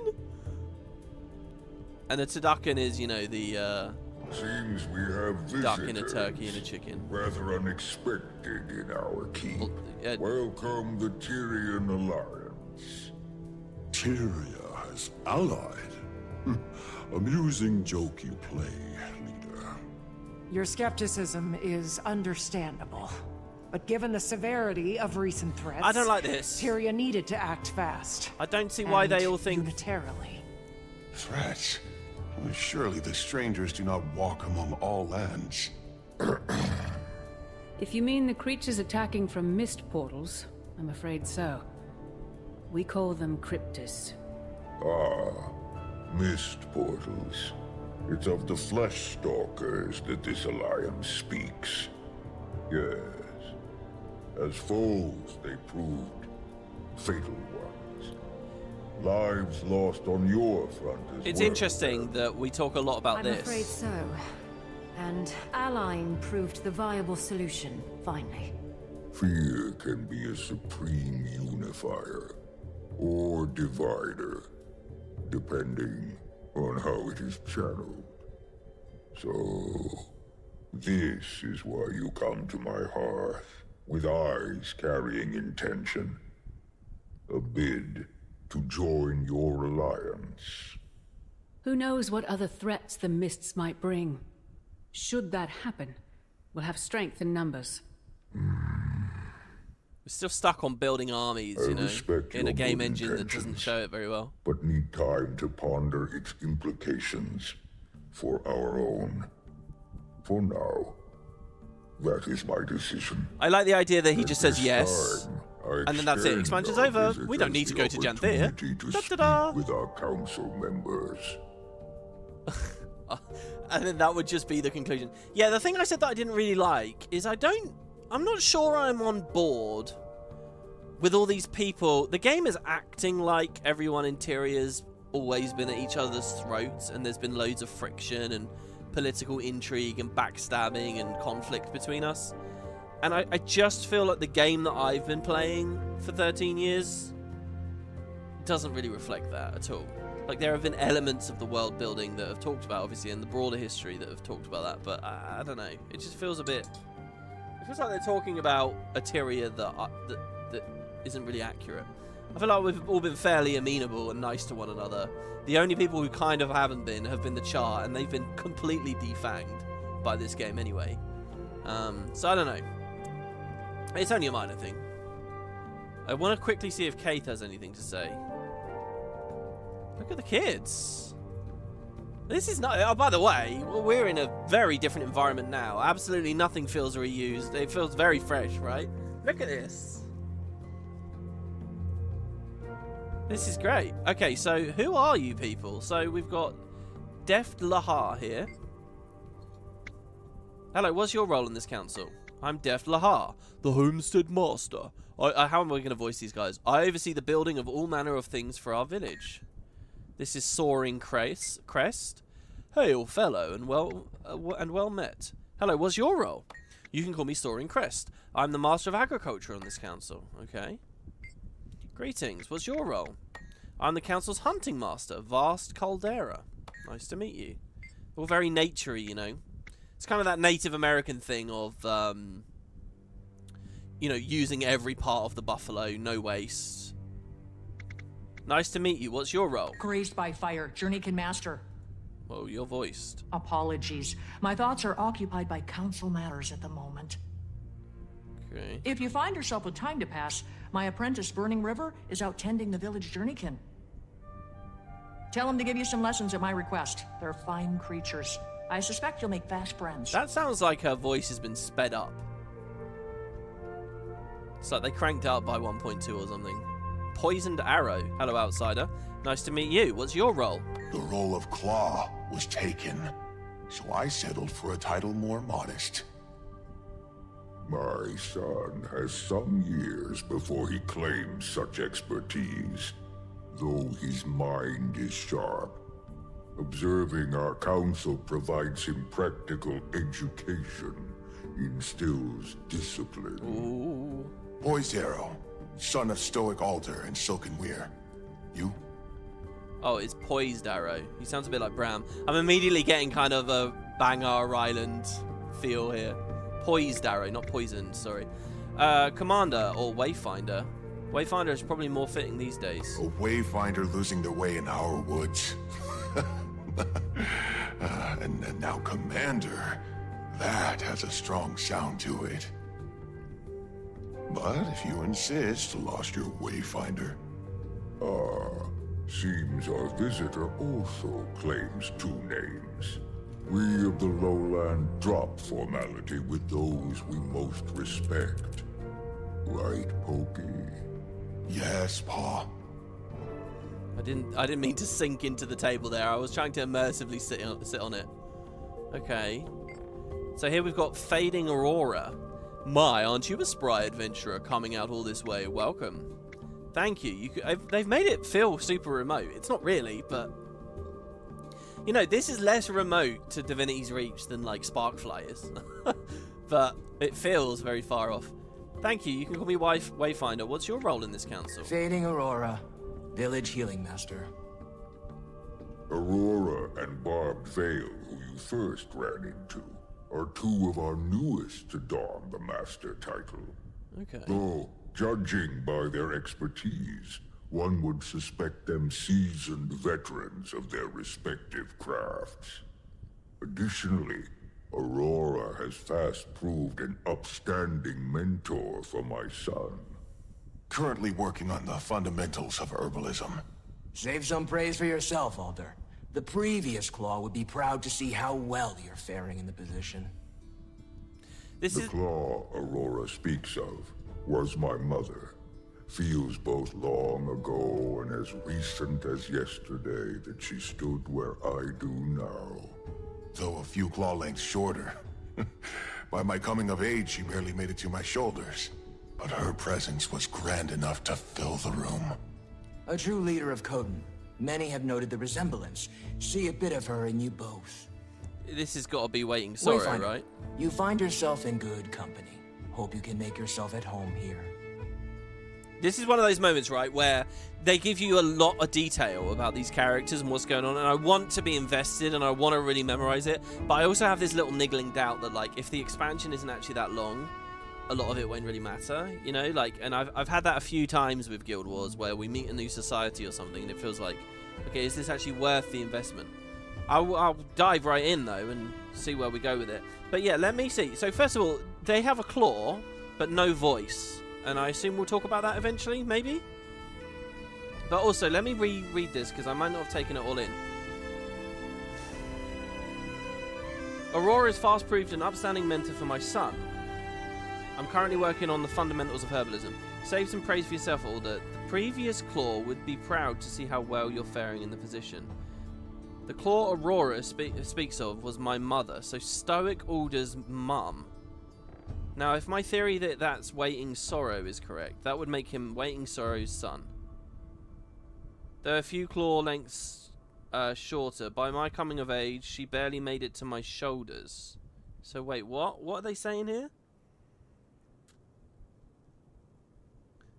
So she was the Claw, but she was very small? Potentially a different race? Are these bears? Because they're not polar bears, right? These are like brown bears. In real life, grizzlies are way bigger, aren't they? So is that what's going on? Are these bigger than the polar bear Coden we've met before? And I've always assumed Waiting Sorrow was a polar bear Coden. Or am I just being ridiculous here and they're just talking about how she got old and frail and she's not around now? Her presence was grand enough to fill the room. A true leader of Coden. Many have noted the resemblance. She's a bit of you. Oh yeah, okay, so that would also make him like half polar bear. I don't know what I'm talking about. They get smaller as they age. Is that just true of all Coden? I didn't know that about the lore. Is that true? Is that you or their duck? That's my duck here on the table, yeah. My mini duckling in the Spud Club. Oh, by the way, guys, when I started this stream, I had like loads of mails from you guys asking to join the Spud Club. If you want to be in the in-game guild, it's like here you see the guild's just been, chat's been going on and on and on as we've been playing. In both branches, this is Spud ones. Just send me a mail, but make sure you send a mail. What am I trying to say? Make sure you specify whether you're EU or NA in the mail. Okay, Barradin3164. That's my account name. Or just send the mail to Liz, and yeah, you can join, and we'll have chat, and we can play together and all that good stuff. Oh, I can't see the yellow dot. Oh no, I can. I guess nobody's in these places now suddenly. Well, anyway, Lycan? Welcome to our village. What do you seek? Nice to meet you. What's your role? Why, hello there. Hello there. Rye, I'm Mr. Fluffy Bottom. Humble lore master of the lowland. Long before our tribe came to inhabit Janthir, we hailed from a sanctuary far in the north. Ah, tell me more. We were led by two honored Coden. A Claw, chosen by the people. Alder's role, same as his mother before him. Also, here we go. She was chosen by Koda himself to share in his mind, ultimately proving her worth by the trial of faith. A trial that would prove both to her detriment and the tribes. Mid-trial, nearly crushed by the weight of madness, she fled. Some call it cowardice. I believe it was the will to survive that seized her from the brink of oblivion. The same will our Claw channeled in the trial's aftermath. Rather than risk ruin, he led the tribes south, to Janthir. Given time, some Coden found themselves called back by the will of Coda, a call they followed to Or. No way. The rest, our forebearers, remained. And it is here, free from gods, tried only by nature, that we find our sanctuary. Well, at least, that's the speech I've prepared for the Cubs' annual history visit. I fear it sounds a bit rehearsed. I like that. That's a nice tender detail at the end there. Okay. Alright. What? So I already got the vibe that they didn't have voices, and I was thinking it was something about being near the Bloodstone.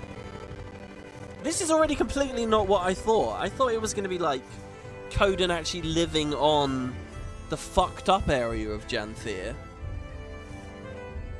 and like wrestling with the hostile environment, but it's not that. Anyway, so how long ago is this? He's the Lawmaster. Long before we came to inhabit Janthir, we hailed from a sanctuary in the far north. Okay, look, I'm just going to say what I'm thinking. I'm thinking Waiting Sorrow was the original voice of these guys. I'm thinking she did this trial, went mad. These were the visions of madness that we got in Secrets of the Obscure. Okay, remember? In fact, the very last patch of Secrets of the Obscure had stuff about that. So I'm thinking she went mad, fled, ended up in the wizard's court, and was grappling with her old past, which she forgot after she ascended. And now she came back, and the reason why she's here with these people now is she's seeing if these people did well. But the question remains, what drove her mad? What is the nature of this Coden madness? And is it somewhat related to the Bloodstone stuff? Which I hope that this expansion draws nice tangible details about. But then there's this other... It could all be wrong. So she would have been here years and years and years ago, and then she was here just a few years ago, where she became his father, his mother, or whatever. Maybe, I don't know. We have to play more. But then, hold on. Suddenly, the trial proved to be her detriment and the tribe's. Mid-trial, she was nearly crushed by the weight of madness, so she fled. Some call it cowardice. I believe it was the will to survive that seized her from the brink of oblivion. I'm sure this is Waiting Sorrow that we're talking about. I'm sure this is. Ages and ages and ages ago. So she goes off and lives her life with the Wizard Society, builds the Heart of the Obscure and all that. Meanwhile, that same will are Claw channeled in the trial's aftermath. Rather than risk ruin, he led them south to Janthir, and he never replaced the voice. They've just lived without a voice since then. Anyway, given time, some Coden found themselves called back by the will of Coda, and they followed that call to Or? Here's a way to get spoilers for the story if you're in a guild. See if there's any guildy icons in Or. Wouldn't it be amazing if there was a little chapter in Or? Are they at the Scavenger's Causeway? Is there going to be a story about them rebuilding? I mean, talk about living in balance with the nature in Or is fucked up, right? Like, in fact, okay, hold on, look. So here's what Janet is doing. Janet is saying, I'm gonna have to stop with that joke soon, aren't I? Anyway, these people live in harmony with nature. They don't waste. They keep everything good. Meanwhile, on their doorstep is a place that has been an ecosystem that has been utterly obliviated, right? And this juxtaposition is what we're going to play with. So then maybe it's no coincidence they're also talking about more of these Coden that have gone to Or of all places, which is the same situation. An absolutely destroyed, ruined area of the world. That they've alluded to already. They already alluded to Siren's Landing with the Sylvari dialogue. The Sylvari trying to tend to it. But it's funny because in the entire Or campaign, we never met any Coden here, did we? In Siren's Landing, we never met any Coden? I don't think so. They certainly weren't like Grizzlies. And this is the final thing that I want to ask. Was Waiting Sorrow this entire time a grizzly Coden instead of a polar Coden? And we just didn't realize? Are they even going to talk about this racial difference? Leader, best we return to the planned agenda, pressing as it is. All right. Your concerns are sensible, graced by fire. Boys Darrow, I'm afraid our discussion shall prove as stuffy to our guests as the air in this hall. Show them around. But we've only just... A fine idea. Best they enjoy the weather while it holds. Meet me outside when you're set.